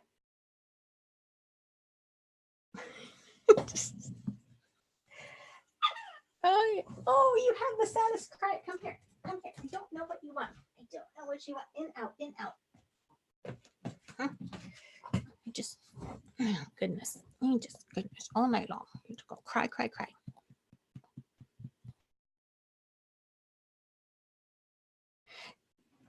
Yeah. Oh, okay. Huge Hi says, hey, Hugh in the house, loving the spooky ambiance. Kaizen is a good way to build confidence in working on change. Well, hello, first and foremost. And second, yes, I agree. Kaizen is such a wonderful concept in general. It's for those that aren't familiar with it, it's the basically like the Japanese art of change and small change at that. So it's these incremental changes that stack upon each other. Um, I was listening to, like I was saying, I was listening to this podcast or video today about, I think it was an interview with the author of Atomic Habits. And he said something that was so wonderful. It was something, how did he put it? A habit has to be established before it can be improved. That's how he said it. And so he was a big fan of kind of the whole Kaizen method of just starting something. So instead of thinking, like if we're going to go, I don't know, if a person wants to take up running, for example, that instead of thinking like, oh, I need to go out and run 5 miles, that their first act is going to be to put on their running shoes. Like if they want to run every day at 6 a.m., to put on their running shoes at 6 a.m. and just get in that habit. They don't even need to go outside. Just the practice of getting up at 6 a.m., putting on your running shoes. Then you've already started. And then getting that part down and then building on that. So it's just starting the habit before we improve on it. I thought that was really great advice. Sebastian says, I'm 33 years old. I've only had 2 girlfriends in my life, and they both abandoned me for no reason. I am jealous of how girls have more relationships than men in general. Are we talking, I guess, friendships or relationships with men, like romantic relationships? There's a show that you might benefit from, or at least find enjoyable. They changed hosts a while back, but if you go back to like the early episodes of it, it just was phenomenal. The podcast, they might have a YouTube channel too. They probably do. The podcast that he has was called, or is called, The Art of Charm. And they the focus of the show was about personal growth and kind of likability in general. They might still have this. They had a class on a regular basis out in California, maybe in Los Angeles, where they had some women, but it was mainly geared towards men, working with a wide variety of like social skills, dating skills, not like sketchy pickup artist, slimy stuff, but like legitimate, just working on strengths, kind of learning how to like leverage off or minimize weaknesses, practicing just different skills. I wanted to go to one of their meetings so bad because the original host, his name was Jordan like Harbinger or something, was phenomenal. The guy was so insightful, and I really feel like their programs could have helped anybody at any stage of comfort level around other people, or with dating or what have you. But that might be something I just would encourage. It's interest at a minimum. It's interesting. The old episodes, especially with Jordan, are just really interesting. Oh boy, JJ says, I've been watching Mindhunter since Dana mentioned it. I'm on season 2 now. What are you thinking of it? It's quite the show. Don't the actors that really all of the actors I think do a fantastic job, but the ones that play the serial killers are just, man, they really just did a really great job at getting those characters right. Oh, I'm sorry, Mala. She says, I think my question got lost again. Oh, I think you're right. Let me scroll up. I'll see if I can find it.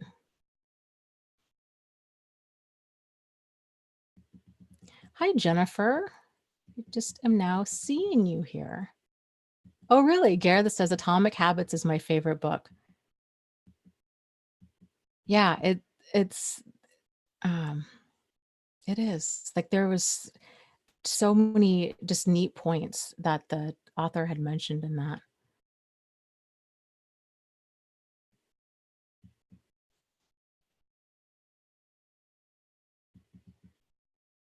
I'm trying to think of another book or some other books that you might enjoy. If you're if you're at all interested in Kaizen, there, I would encourage you to read about that. Like, that's really powerful too. Oh boy, Christine says, Dana, are there storms approaching your area? I wouldn't be surprised. It's been raining here heavily every day for like the past month. We had wild storms. Um, what was it?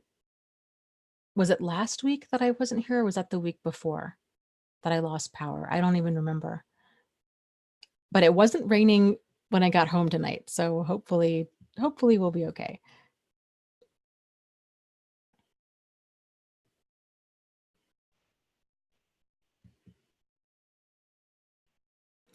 Gareth says, go buy a maxi climber. Dana, it's the ultimate exercise machine.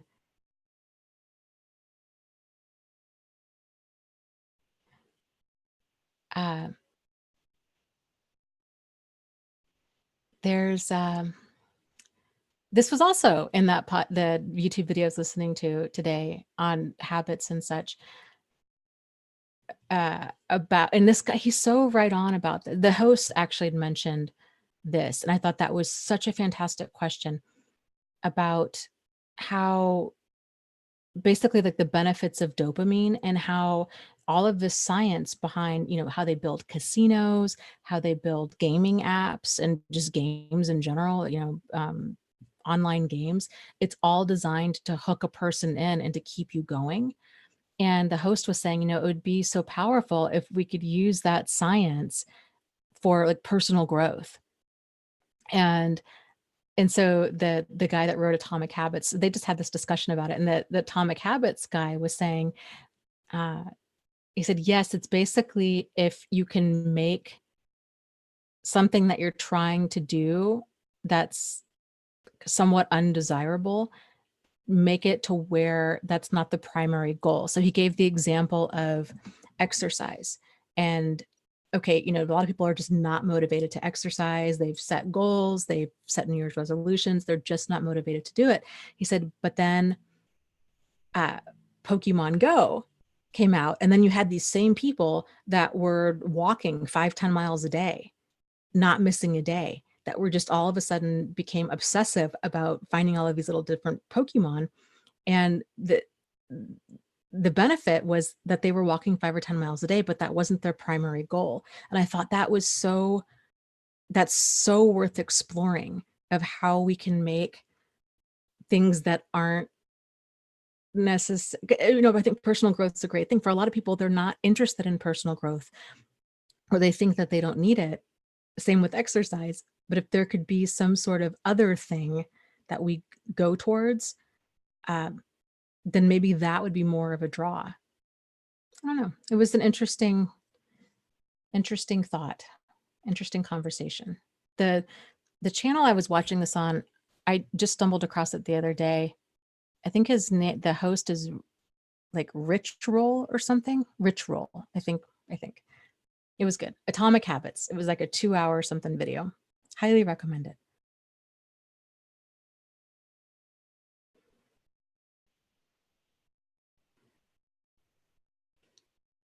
Okay, let's see. Let me scroll.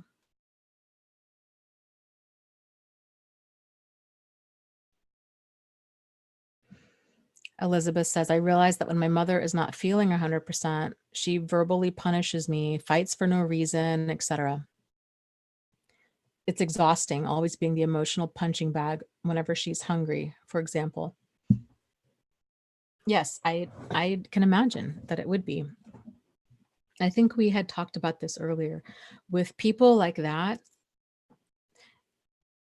because we can't control somebody else's behavior, all we can do is control our response to it. It's a challenge if you're under the same roof, and especially if they're a parent. Like, these just kind of add some different elements to it. But trying to just kind of keep distance, or depending on what the nature of the relationship is, like when that person's in a good mood or when they're not hungry, if you can talk to them about their behavior when things aren't bad, that if they're more receptive to it, then that might be something to consider. if they're just not open to anything at all and they just feel entitled to mistreat other people. um I don't know, like I was talking about earlier, it has always really helped me just to view it in terms of somebody with Alzheimer's.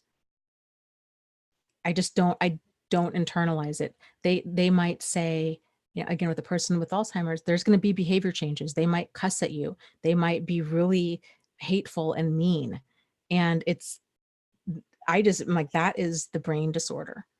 I don't take any of this personally, that this person is unable to act appropriately. They're gonna forget my name. They're gonna do inappropriate and erratic things.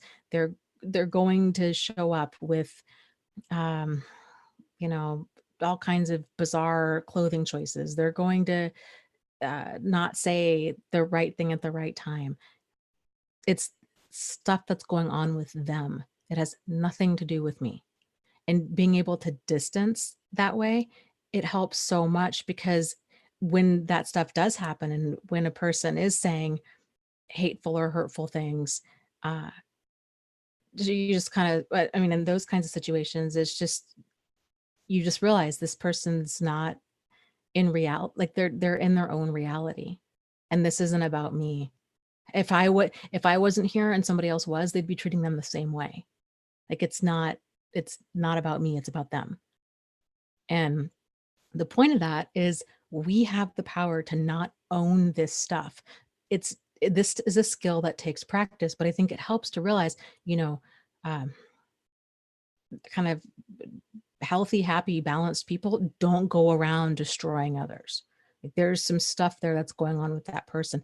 Any one of us could act the same way, but if we have appropriate boundaries, we don't. We realize if I'm frustrated, if I'm angry, if I don't like something, that doesn't mean I need to go around being a hateful or hurtful to other people. Like I need to be able to moderate my own behavior. That's part of being an adult. It, but there's a lot of adults out there that don't understand that. Yes, Sebastian, that's well said. He says, love is rare. Yes, yes, it really is.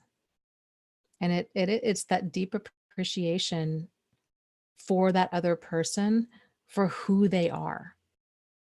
And something that's cultivated over time based off of appreciation. And I know we've talked about this before, but like the different kind of stages of a relationship, this has been just such a big game changer for me lately, realizing that every relationship has that idealized phase where we think, oh, this other person is just so amazing.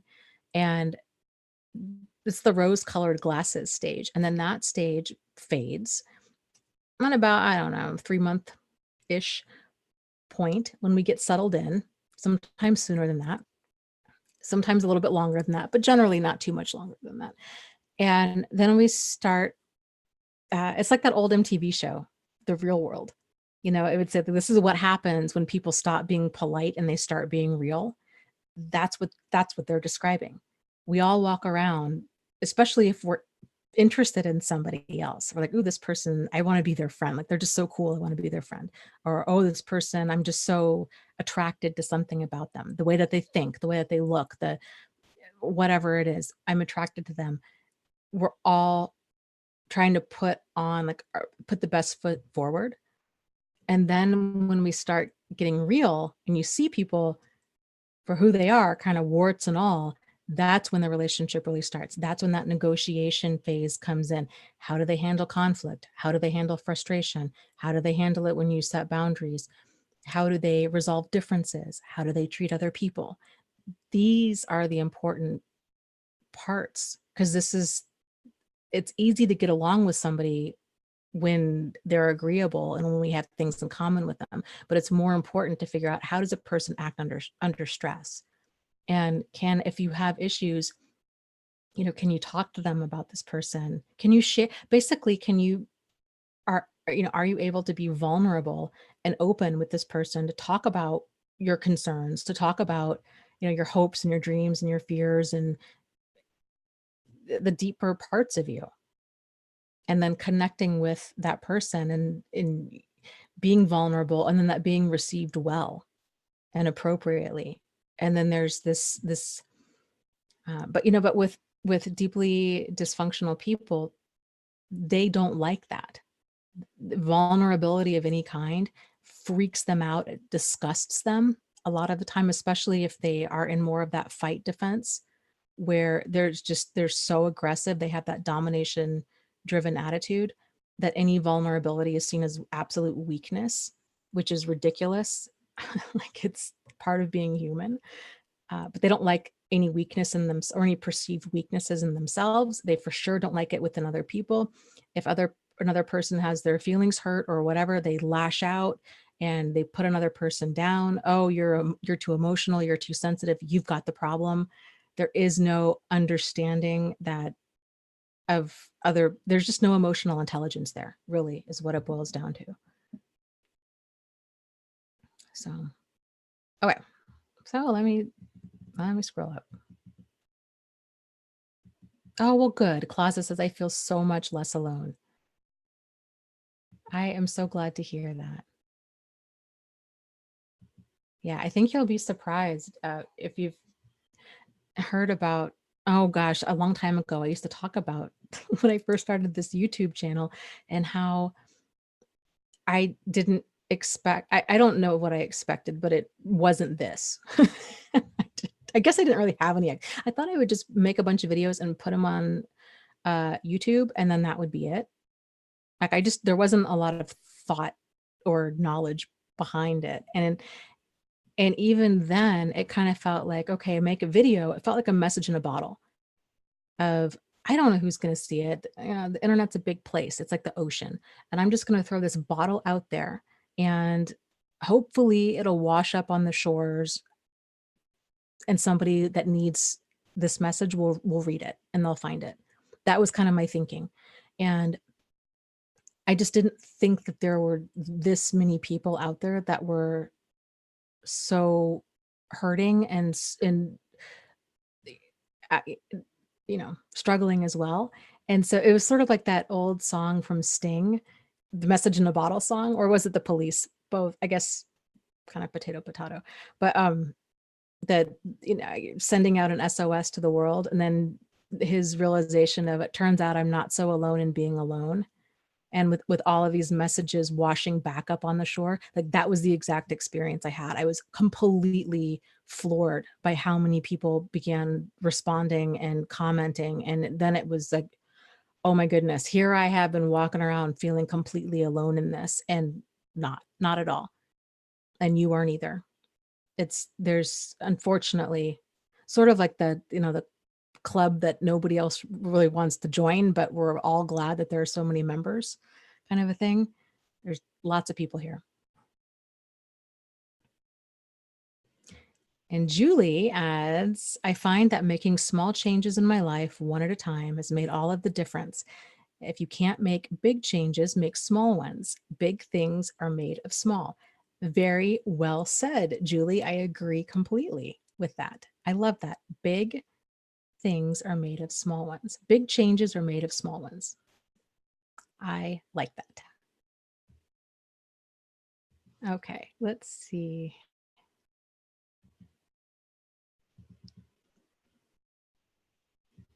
Let me scroll.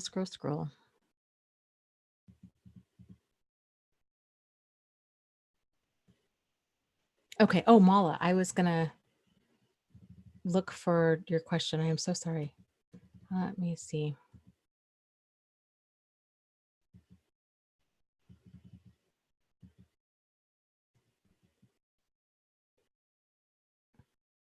Yes, that's incredibly invalidating. She says, when I finally confronted my mother about the abuse, about what she had done to me, she totally checked out and then told me that I was the only one responsible for what had happened in my life. Yep, that sounds about right. This goes back to deeply dysfunctional behavior. With that kind of mindset, what you're looking at is you've got a person who's denying their behavior, flat out denying it, or they're periodically minimizing it, or they're blaming. They're doing everything other than being accountable. And for a child of a parent who was either abusive or who there was abuse in the home, and that child this is such a challenge anyhow between parents and children, even if the parent and the child are both like healthy, well adjusted, because they're going to have two different views of what happened. Anyhow, any two people will. So the parent is going to be like, hey, I gave and gave and gave and gave and gave. If they're like an average normal parent, I got up early. I was holding your hair while you were sick. I took so much time off. Like I did all of that with love, because that's just what being a parent is, right? So the parent sees it that way, but the child doesn't. The child tends to focus on everything that, um, you know, kind of the different hurtful moments, because that's just kind of how our brain is wired. Our brain is wired to we things that are painful stick in our brain more often. That's with and that's a problem in and of itself within like a healthy relationship between a parent and a child. When you add abuse to the mix, it's and here's the thing too, even when that healthy relationship with a parent and a child, those situations tend to cause a huge rift because the parent can get really defensive and really struggle to understand where their child is coming from, because in that parent's mind, they're like, I worked two jobs. This is everything that I did for you. And you're focused on this one thing, that I didn't send you to summer camp this year, or that, um, um, uh, said something really hurtful this one time.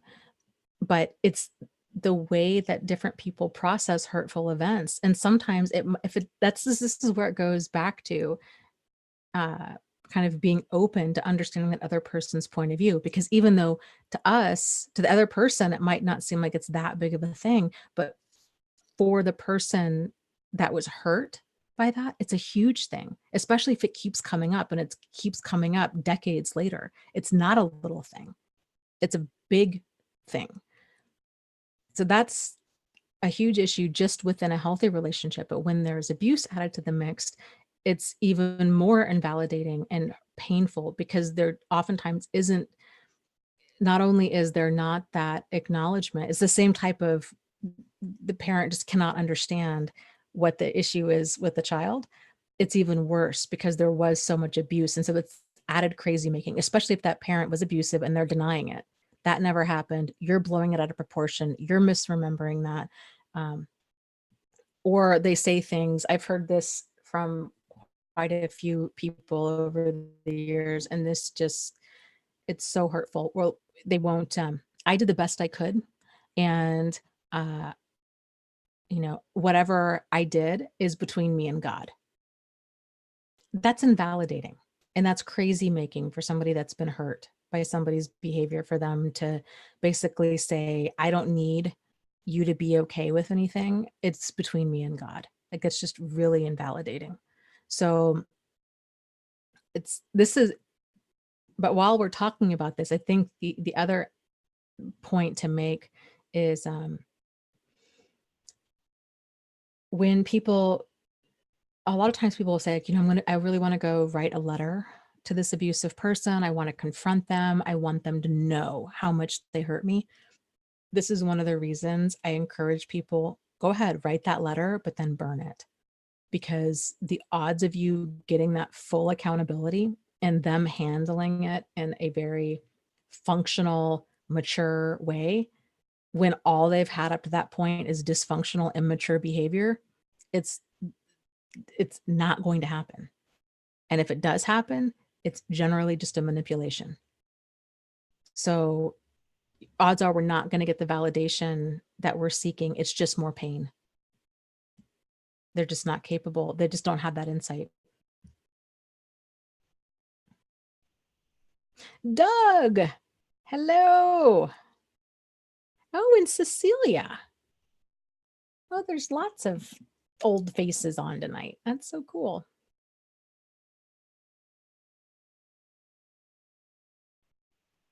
That's another great point, Jennifer. She says, so like in a healthy relationship, a parent might say, I give and I give and I give because that's their love language. And a child might not see it as love because they want, say, words of affirmation. Excellent, excellent insight and example. Yes. Uh, yes, exactly.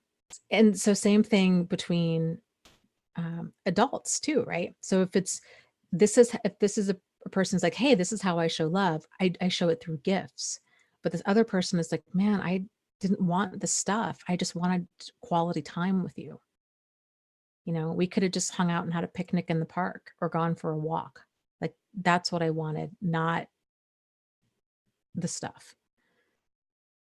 And then sometimes it's the opposite, right? People are like, oh, you never gave me gifts. Like that's how they receive love, is through gifts. Whereas if they had a parent who maybe was really big on quality time, they might have felt really starved out by that. If boy, my parent put no thought into any gifts because they just didn't. So these mismatches, even between well-intended people, happen, and it can still be incredibly painful. So I think that's why it's always important to kind of assess, like, this is my intention. Is it being received this way? And then adjusting appropriately. But for, again, a lot of parents, um, abuse or neglect kind of stuff, they tend to minimize everything that they're doing that's problematic. And then they tend to really hang on to any little crumbs of goodness that they did. Oh, I read you a bedtime story. It's like, well, okay, but and again see this day in and day out. Okay, but your child, their teeth are rotting out, and like there's major stuff that's going on here. So, or the parent might say, well, I fed you, I did this and that for you. And it's like, well, okay, congratulations, you didn't kill your child. That's the basic, you like, you have a child in this world, like food, clothing, shelter, like these are the basics. You don't get rewarded for doing unfortunately, for doing the basics. It's great that you did that, but there's more that needs to be done to actually nourish a child besides, um, meeting the bare minimum needs.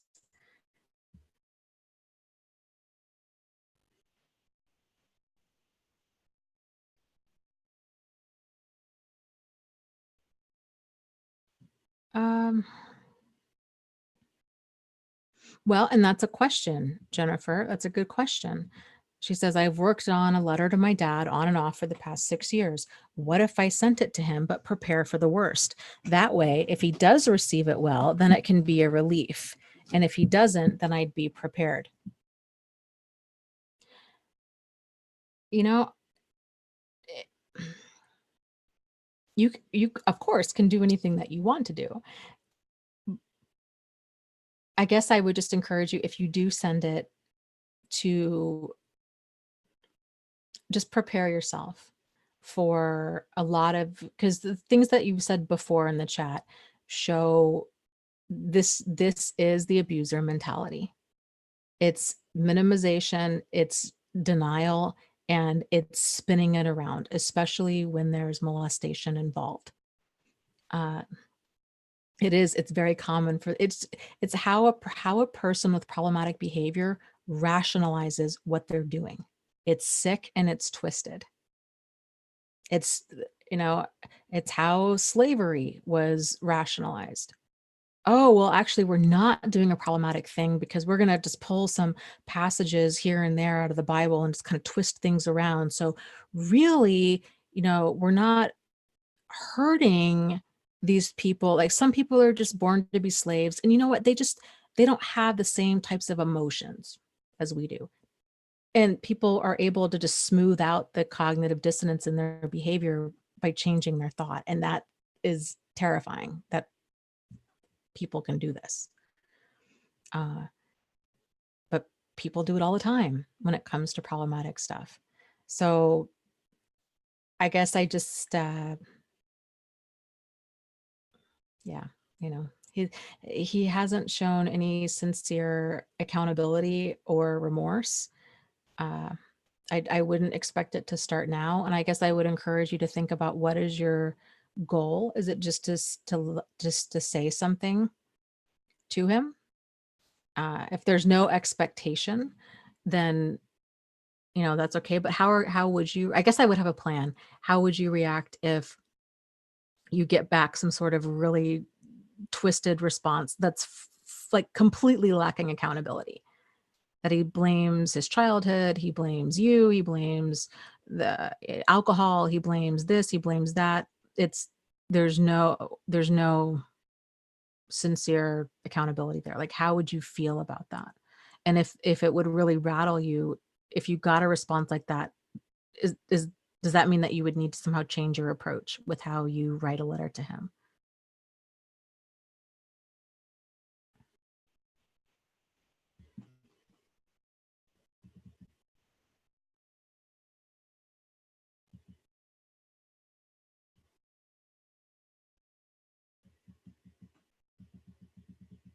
Okay, let me scroll up.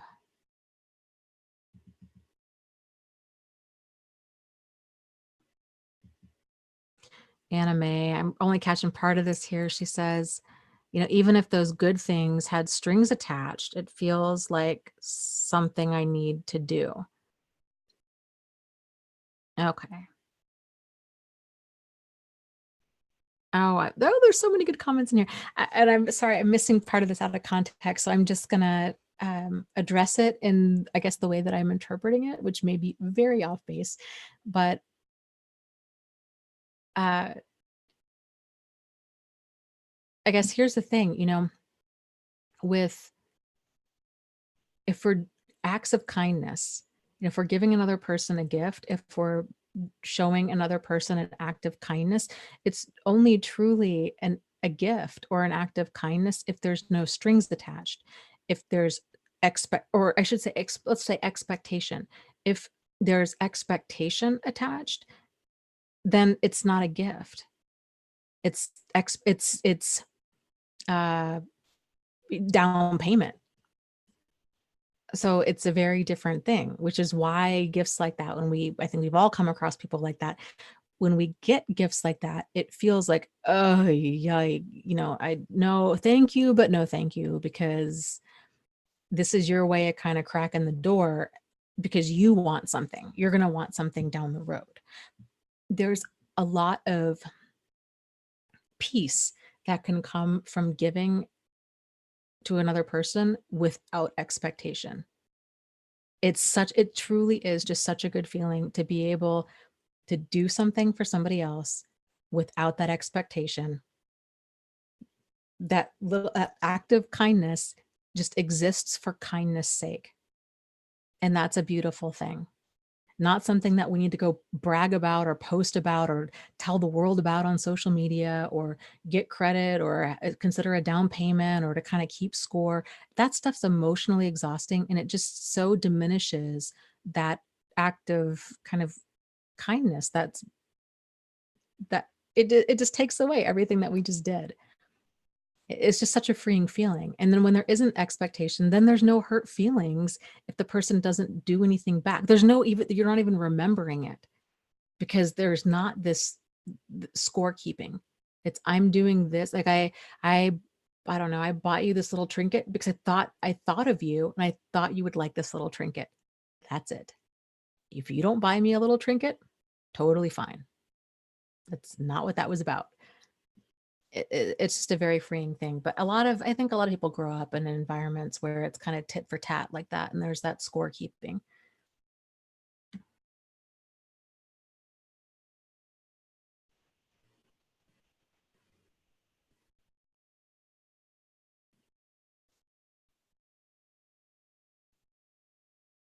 Um,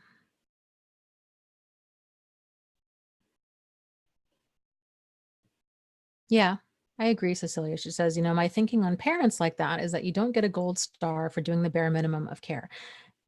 That and they chose They made an adult decision to bring another life into the world, to take on that responsibility. And it just makes me want to spit nails when I see parents kind of lord that over their child, no matter how old their child is. It's no, no, no, no, no. You made the decision to have this baby. And and then to say like, well, I did all of this for you. You somehow owe me. I did this. No, you made a decision that you, to some degree, were responsible for. That's what that entails. Like, that's it. So, I. Anime says, I've been no contact with my mom for almost 4 months. Her 60th birthday is coming soon. I had an idea to send her an I acknowledge letter for each good thing, and that's okay too. It's it it's completely up to you and what you're wanting. I would just encourage you, if it sounds like if you're cracking the door open, is that something that you want to do? Because then it can really come across as sending mixed messages if you're no contact, but then you're writing this, very sweet letter. So I just would, that just something to think about.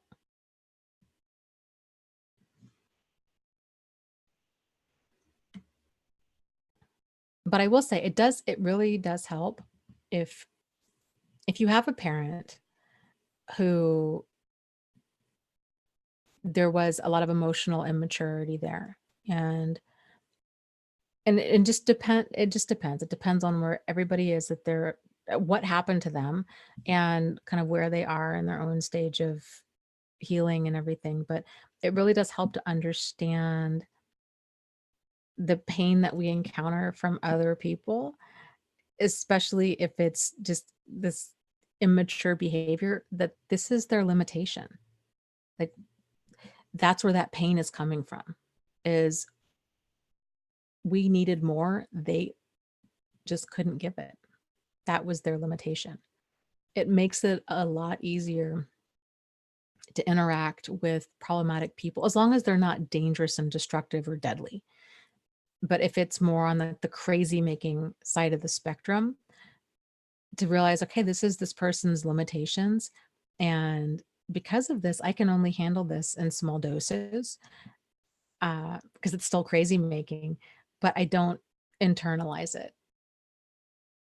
And that can just be very freeing. So much of the anger and the frustration and the resentment comes from expecting or hoping or wanting or wishing that this other person was the partner or the parent that we needed, and they were never that. They were never that. So I heard once somebody said, with a relationship, uh, so this person didn't break my heart, they broke my expectations. And I thought that's really well said, because that's a lot of what it is. It's just breaking that expectation. If I thought they were different, and man, I was way off base with this.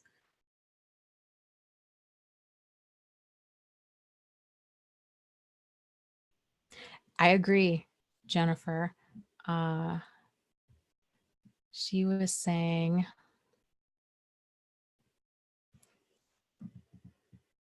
let me scroll up here.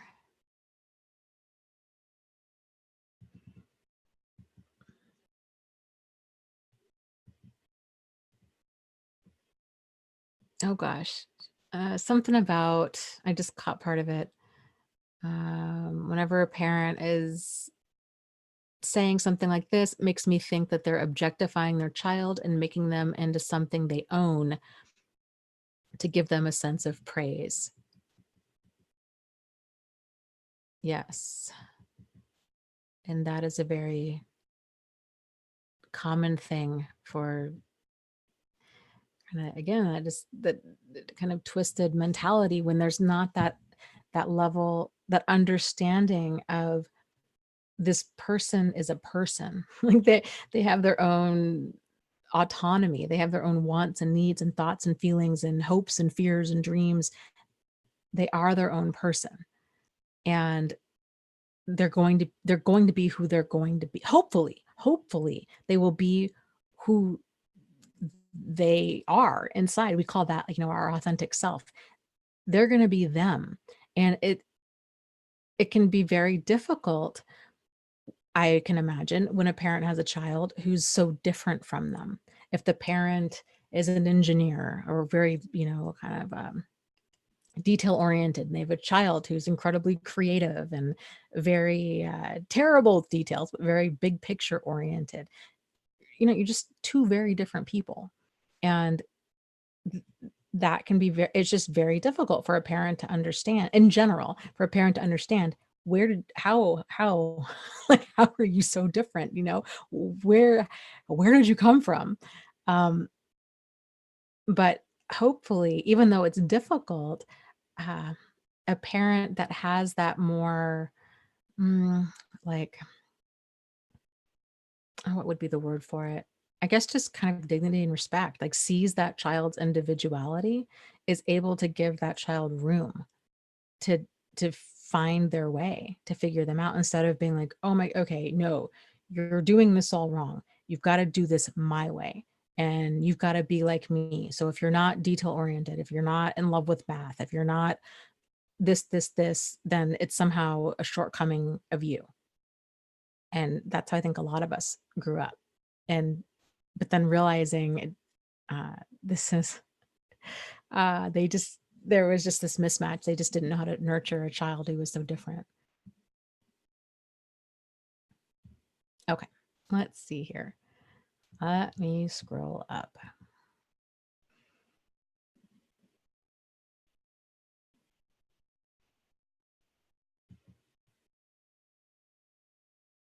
Sylvia says, "I want so much to love my mom and express my appreciation, and she cannot receive it. I have to remember that it is not my fault and that she has a wall up. My love is still real." Yeah. And so, if you were to send her a letter like that expressing your appreciation for her, and you list out specifics, um, it some people are really uncomfortable with outpourings of emotion like that.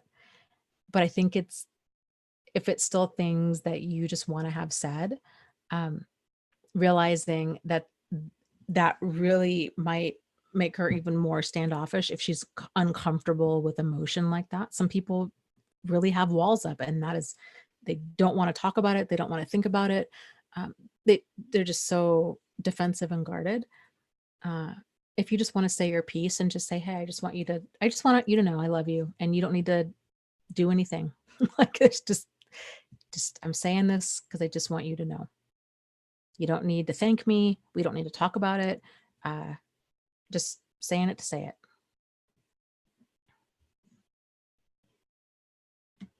Okay, let's see. Let's scroll up here.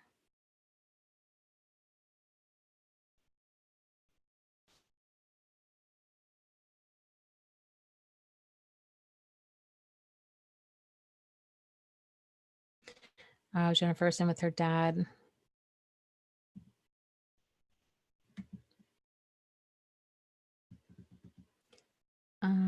Says, "I can almost bet that he'd cry and be relieved that I finally made communication with him. I highly doubt he'd put blame on me.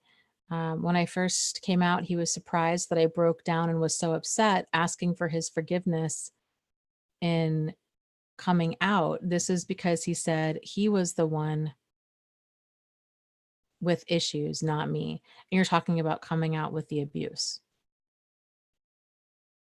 not sexuality, right? Um, he said, "This is because he was the one with the issues, not me." So I don't think he'd place blame on me even to this day. He sends birthday and Christmas cards every year, still no apology in a way where he recognizes the repercussions in me, but he always sends them. I think keep in mind that because he hasn't acknowledged it, there's a very solid chance those Christmas cards and gifts, it's more about easing his own conscience in a way than it is about maintaining a relationship. There's a lot of mental gymnastics a person has to do in order to molest their own child. And the fact that he is so in denial of how hurtful his behavior is, that he was able to say, basically, how can you be hurt? What problem do you have with this? I'm the one with the issue. Like that right there is just jaw-dropping. Like the lack of acknowledgement and awareness and the mental gymnastics that he had to do to get to that point is just beyond. So I would just proceed with caution with that.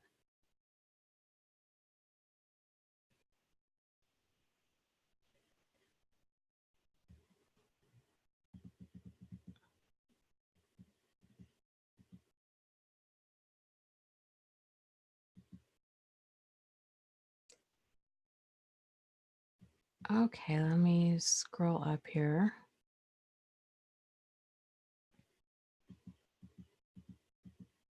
Yeah, Cecilia says, yeah, it's been a while. I actually got into a relationship that I wasn't particularly proud of being in, and so I kind of stopped coming because of it.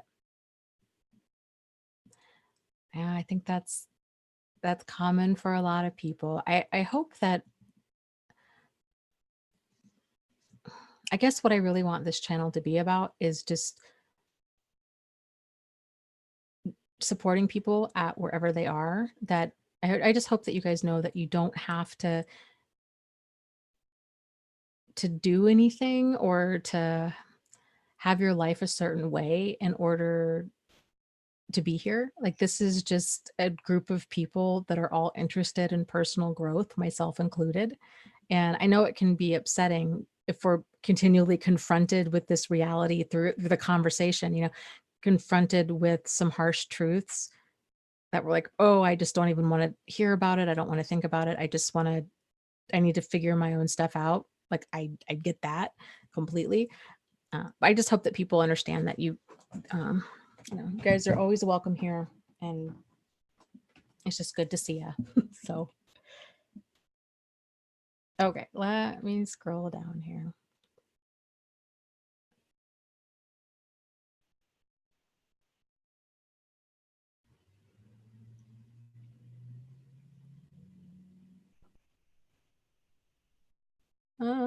Cha. Let me scroll.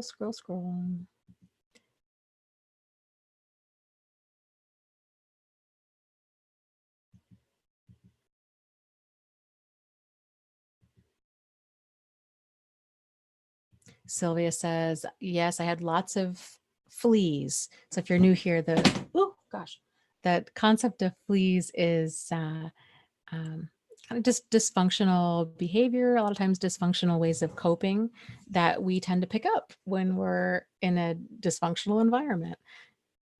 She says, anyway, so I had a lot of fleas. I'm truly sorry. I have 5 children have forgiven me, and I'm a new person now. One, though, will not speak to me. It hurts so much.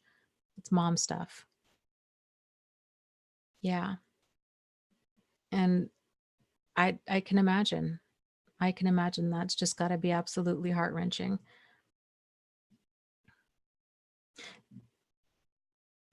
I think it can help when you speak to the other 5 children if there still needs to be conversations had, uh, to really speak about it in terms of accountability and to leave that door open with them and say, if there's anything that you guys ever want to talk about or what have you, like I'm here. Because oftentimes, just 1 or 2 conversations is just the start of it. And kind of showing them. And also, if they do come to you and they say, you know what, this also really hurt, whatever it might be, I felt really shamed about my weight, or I felt I was just really hurt that you yelled at me so much when I was a kid, or or what have you. And this is where it gets difficult because it's natural and normal whenever any of us get criticism, even if we're asking for it, we get defensive. And so instead of justifying our thinking at the time, uh, to hear them out and then to just validate that, yes, I can imagine that was really hurtful. I wish I knew then what I know now. And that wasn't right. And I wish I would have interacted with you kids very differently. And you just own it. And hopefully in time that will soften up the child number 6, and they can see that that you have that insight and that accountability, and you're able to validate them. Yeah. Sylvia says, yep. My children have told me stuff that really surprised me. I had no idea what they experienced. I have had to swallow a lot. It's hard.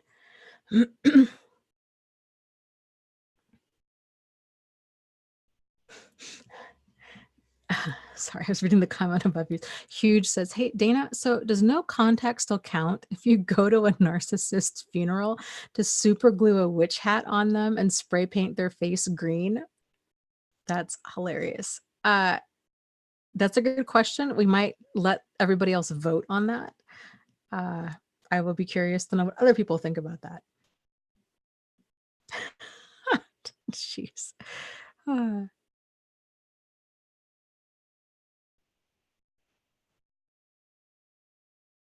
Let's see. Okay, Jack is serving up another question over here. Azalea, XOXO Azalea. Where is that original question? Okay.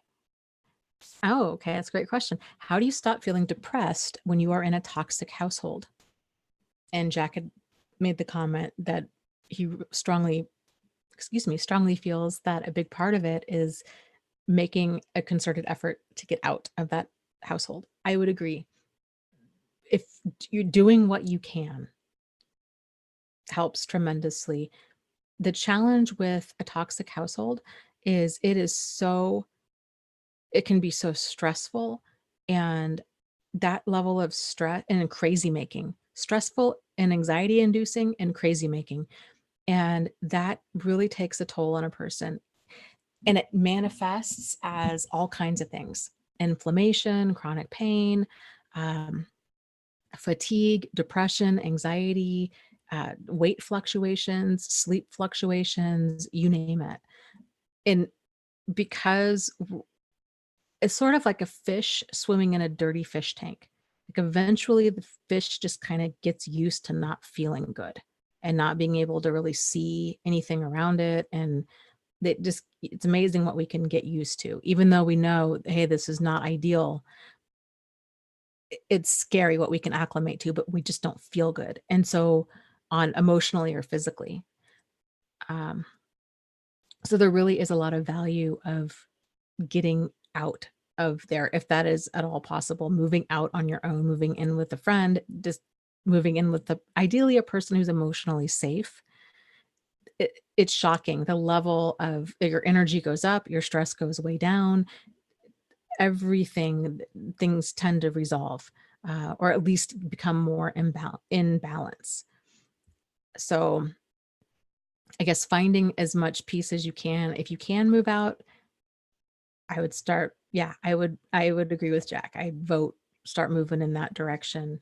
At a minimum, what you can do is just start spending less time around there. So taking up hobbies, meetup.com. I say it all the time. I love that website. Meeting new people, taking up new hobbies, spending time in your room, doing things to really limit the negativity around you. It's important, and it game changing. So a lot of how we feel, it's these emotions have a message for us, and it's some sort of action that we need to take. Anger tends to be the emotion of self-protection. if you're feeling angry, it tends to be because there's been a boundary crossed of some sort. Somebody has done something that you're not okay with. And that anger resolves when we're able to restore that boundary.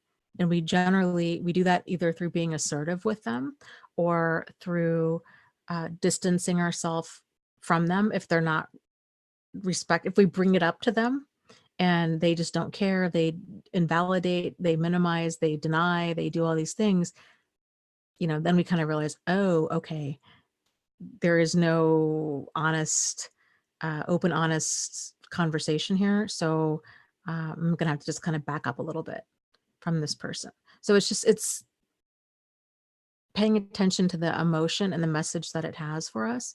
Uh, you know, depression, it can and it can manifest in a wide variety of ways. But if it's more of this, if it just feels like you're drained of energy, uh, just kind of you're just feeling emotionally flat and all of that. That's common when you're around energy vampires to feel drained of energy because that's what that kind of behavior does. It's exhausting. So paying attention of, okay, if I'm feeling this way, then it's an imbalance. So what can I do to restore more of that balance in my life, to bring more nourishment into my life and more energy? And it's generally limiting the negativity, bringing in more positivity, more things that are nourishing for you.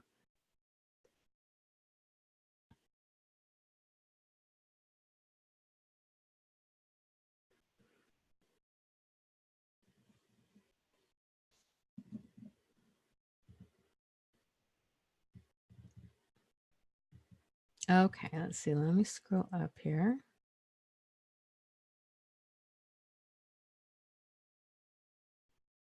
Right? Hannah says, boundaries. What are those? I was never afforded that liberty growing up. Yeah, a a lot of people weren't. And it's just, oh boy, it just frustrates me to no end because this stuff is so important. I really, and I don't know if it was I think it was probably Pia Melody who had said, um, it's not even about growing up in a healthy home. It's about growing up in a nourishing home. And that nourishing environment like prepares a child for the world. It gives you the skills for the world. But because this stuff's not taught. I mean, the vast majority of people out there, they just don't have these skills because they either never had to learn them or they learned something else and that's just worked enough for them to get by. So boundaries is a big one. This is also a very generational thing. So it's cool. I see the younger generation and the different messages they're getting about boundaries, and I just get excited for them because it's just such a game changer. I was, it was tonight. Like, it's been a long day. Um, Talking about setting boundaries with children, and this one gal was saying that she's a child counselor, and the concept of how flexible are boundaries and like what is considered appropriate for you and what isn't. And she was saying that because she works with little kids, if they run up to her and go and give her a hug, she'll hug them back. But she says, she doesn't go say to them, oh, hi, so and so, here, give me a hug.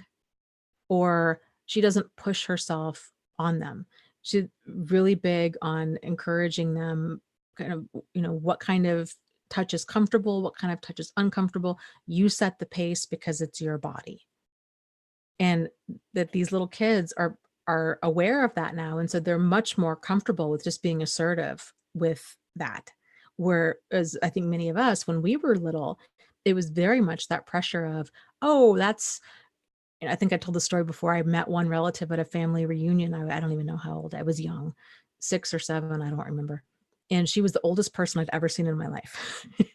I don't know. I just remember being absolutely terrified by her. and she might have been like 102. I mean, she was really old, and you're a little kid, and I feel terrible about it now, but I was so scared of her, and my parents want me to take a picture with her, and it just completely freaked me out. But that's how it was when I was a kid. It was, oh, you go sit on that person's lap. You go give this relative a kiss. You go, you know, it doesn't matter if you're comfortable or not. It's all about you be nice, you be polite because because and it's it's different now. So, and that's just physical boundaries, but there's just been so much that's changed with like emotional boundaries and being assertive and just all of that. But yeah, I think most people don't grow up um, with a healthy sense of boundaries. Yes. Cecilia says, teaching kids bodily autonomy is so empowering. Yeah. Yep. Yep. Absolutely. I had a neighbor of mine. This was again like 20 something years ago, and she was an alcoholic, um, and had a darling, just darling little girl. And because my neighbor didn't like to drink alone, but also I think had a lot of guilt because she didn't like to drink alone. So there were always all these people over at the house, a lot of which she really didn't know. Um, she just knew that they drank as much as she did. And I think to make herself feel better about it, she would continually introduce all of us, all these people to her daughter. Oh, this is Aunt so and so. This is Uncle so and so. And it was creating this false sense of familiarity. And even though I could not keep pace drinking wise as much as they did, I'd go over there and have a few beers or whatever. But, anyways, um, it was that always bothered me. And I was always, even at a young age, that just concerned me because this little girl had no concept of um, safety because she was really pushed into calling complete strangers aunt and uncle. And, because her mom was an alcoholic, it was a lot of really inappropriate boundaries. Oh, well, this is Aunt so and so. She can you read her a bedtime story? Can you do this? Can you do that? And it was like, these people, myself included at the time, like, I just met your child. Like, this is really inappropriate. I'm sorry if that, I feel like I'm rambling. I am so tired. It's been such a long day.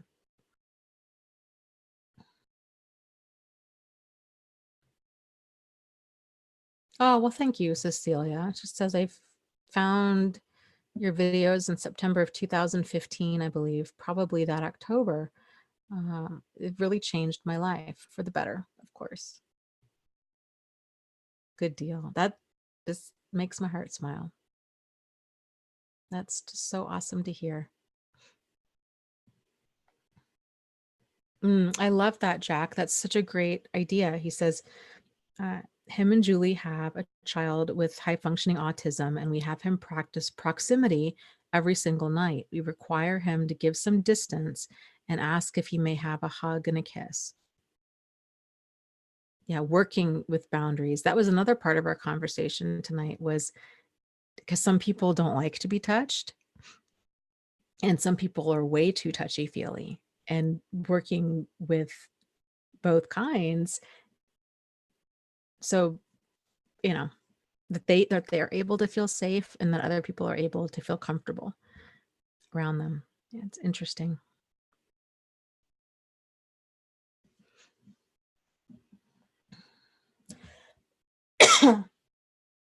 Oh, absolutely. Yeah, Martha says, yeah, an addictive household definitely is dysfunctional with boundaries all over the place. Yep, exactly. Yeah, when dysfunction's present, boundaries aren't. They're completely blurred or enmeshed or just non-existent. That's the problem with abusers. This is such the challenge here is they, I think Pia Melody calls it boundaryless. Like there are no boundaries. So this is why they feel so victimized, because there's no appropriate understanding of where they start and end and where another person starts and end. It's their mindset. This is deep-rooted stuff. Most people have a reasonable understanding of this by first grade, and they don't. This is not something that's gonna get resolved by switching partners. This is, really, really problematic stuff. So,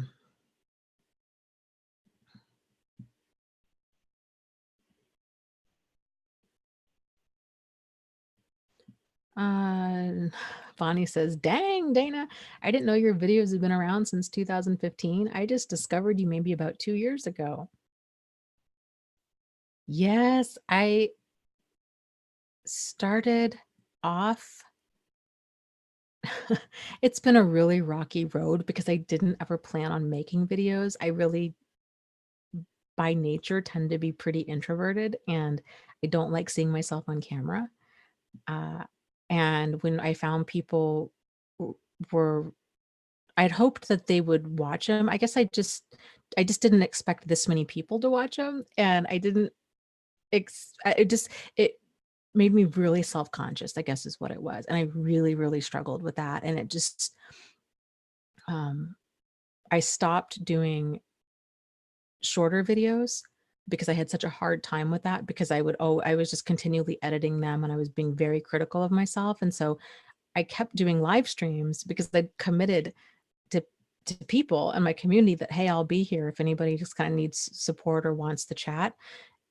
And that was easier for me because it was you just click go live. It's like you just jumping off the high dive. Like you and then once you're in the water, you're fine.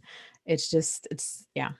So that's why I really, um, my channel has just been kind of in neutral since I really struggled with growing my channel so much.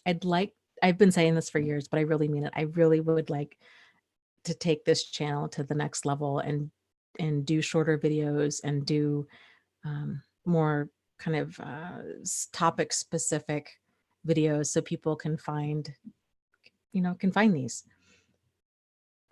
So I'm doing the best I can. Ah.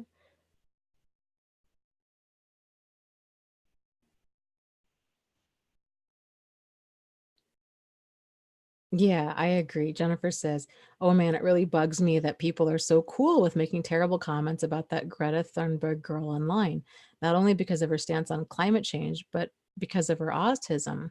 They bring her autism into it, and then they go and blame her parents on letting her be an activist. But they're the ones that are verbally abusing her online. It's terrible." Yes, I agree. That is terrible. It's never okay to bully somebody, but my goodness, she's a kid. And when I first came across the video, George, he's one of the admins in my website support group, and he's been working on rebuilding the website and everything. And he sent me a video of her the other day, and I just watched a part of it, and I actually got a pretty good laugh out of it because my first thought was, boy, this kid really doesn't is really looking for an excuse to get out of math class. 'Cause I just like the way she kinda rationalized it, I'm like, "How can we learn algebra at a time like this when Greenland is melting?" And I just thought that was really kinda funny. Like, I could just see kids doing this as a way of getting out of math. But no, she's great. I don't that was just my first thought. Uh, let's see.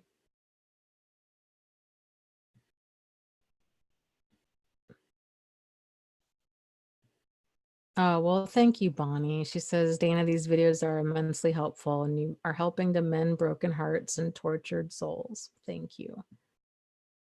Well, thank you. That's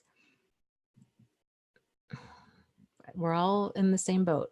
And this can truly end up just being, I think life is just this beautiful, tragic, confusing journey that we're all on. And um, I don't know, it is what it is, and nothing is guaranteed.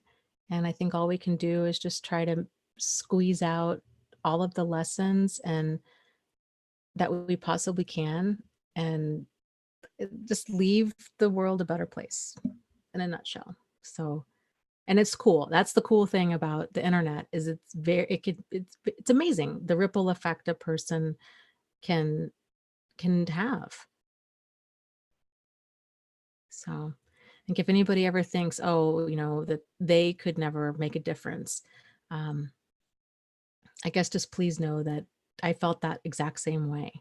And this, I still struggle with technology. There's still so many things I feel like I do poorly with all of this, but uh, it doesn't take a lot to just impact another person.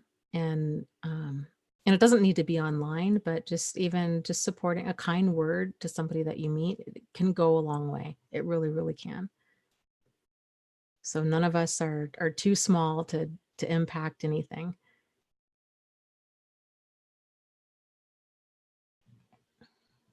Martha says, great job, Dana. All these videos are incredibly helpful. I like this more than Coda, in all honesty.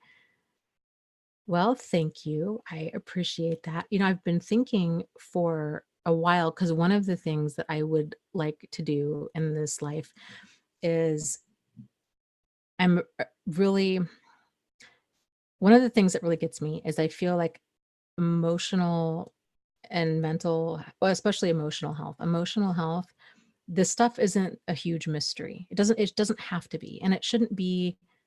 I just feel like it shouldn't cost people a lot of money or time, and um, that it should just be a service. And I would love to be able to put groups together, kind of like Coda, where it's free and it's a nonprofit run very much the same way, except it's all about emotional health.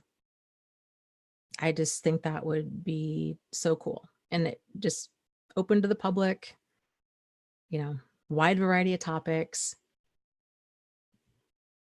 We just, yeah, that's on my list of things to do. So, okay, we are over on time because I forgot to set an alarm. So, I guess let's just do a little mini meditation because I've got to get to bed. I've got to get up early tomorrow. So let's take some time, find a comfortable spot, either laying down or sitting down. Have your eyes open or closed, whatever is the most comfortable for you. This is your time to just be here, to be present in this moment, to allow yourself to relax.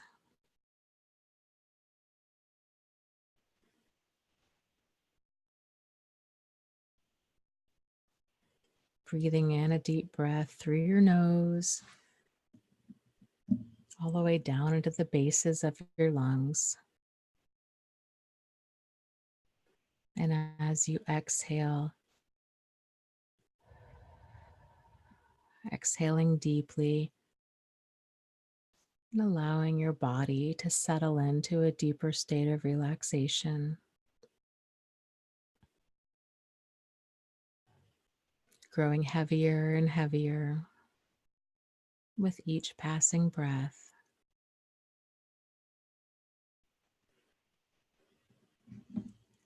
Being fully present in this moment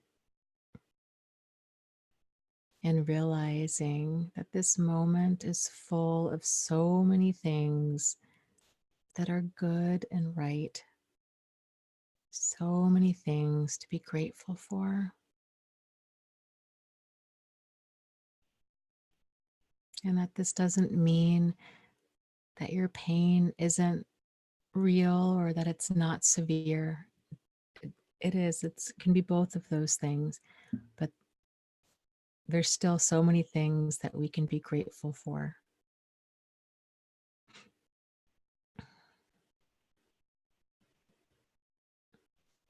I'm grateful for the weather, grateful for the health that you do have. If you have a roof over your head or some money in the bank, food in your fridge, clean water, easy access to clean water, clothes, shoes, socks, a bed to sleep in, the internet, all of the cat videos that we can watch, the power of just connecting to other people from all over the world, getting to know people and, just supporting each other. It's just the coolest thing.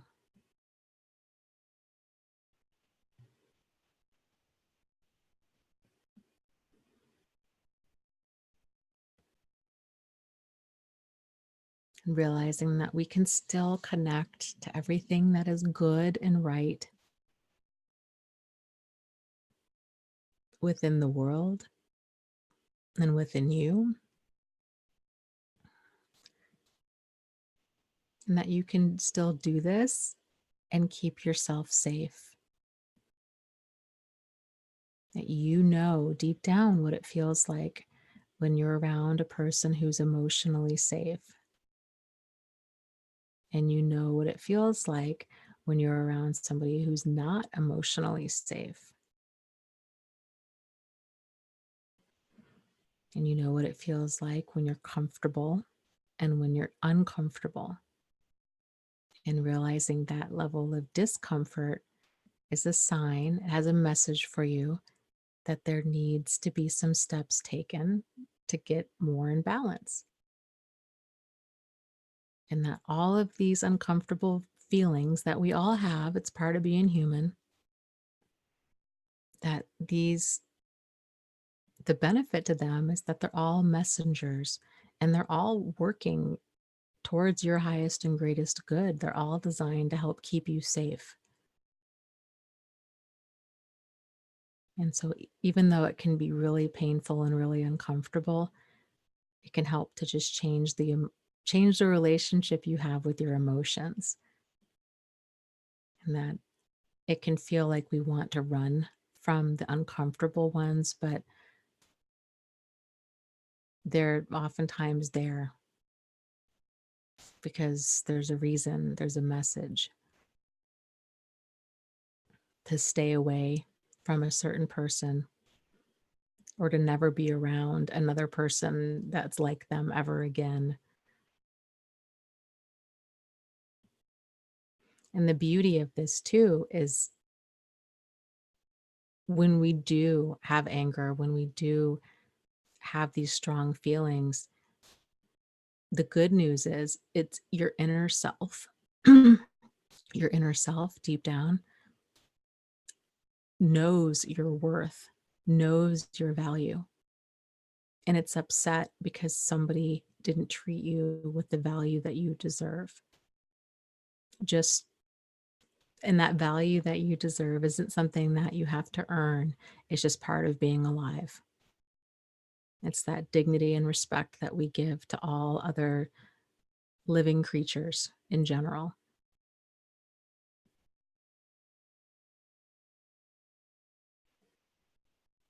So taking a moment and finding that light deep within inside of you. It might be like a flickering candle flame. It's always there. It never goes out, even though it might feel like it has, but it's still there. And that light connects you to everything good and right in the world.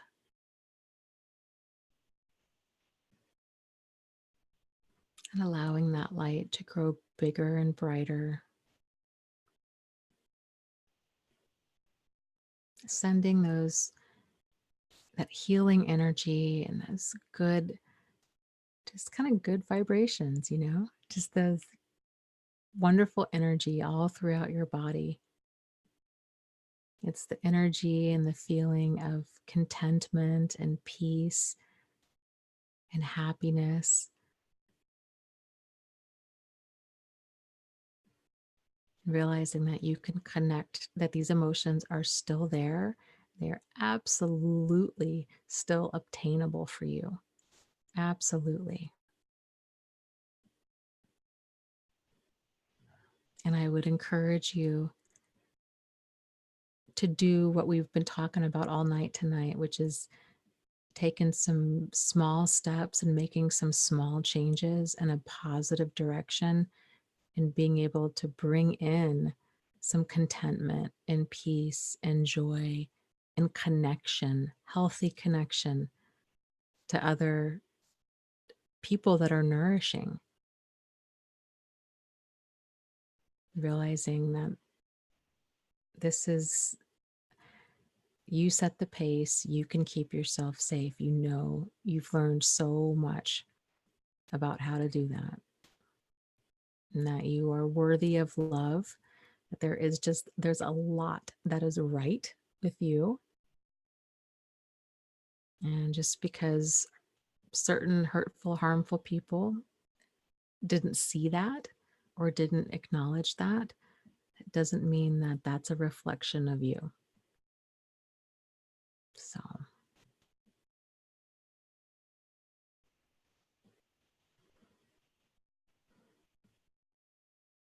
when you're ready, go ahead and come back and open your eyes.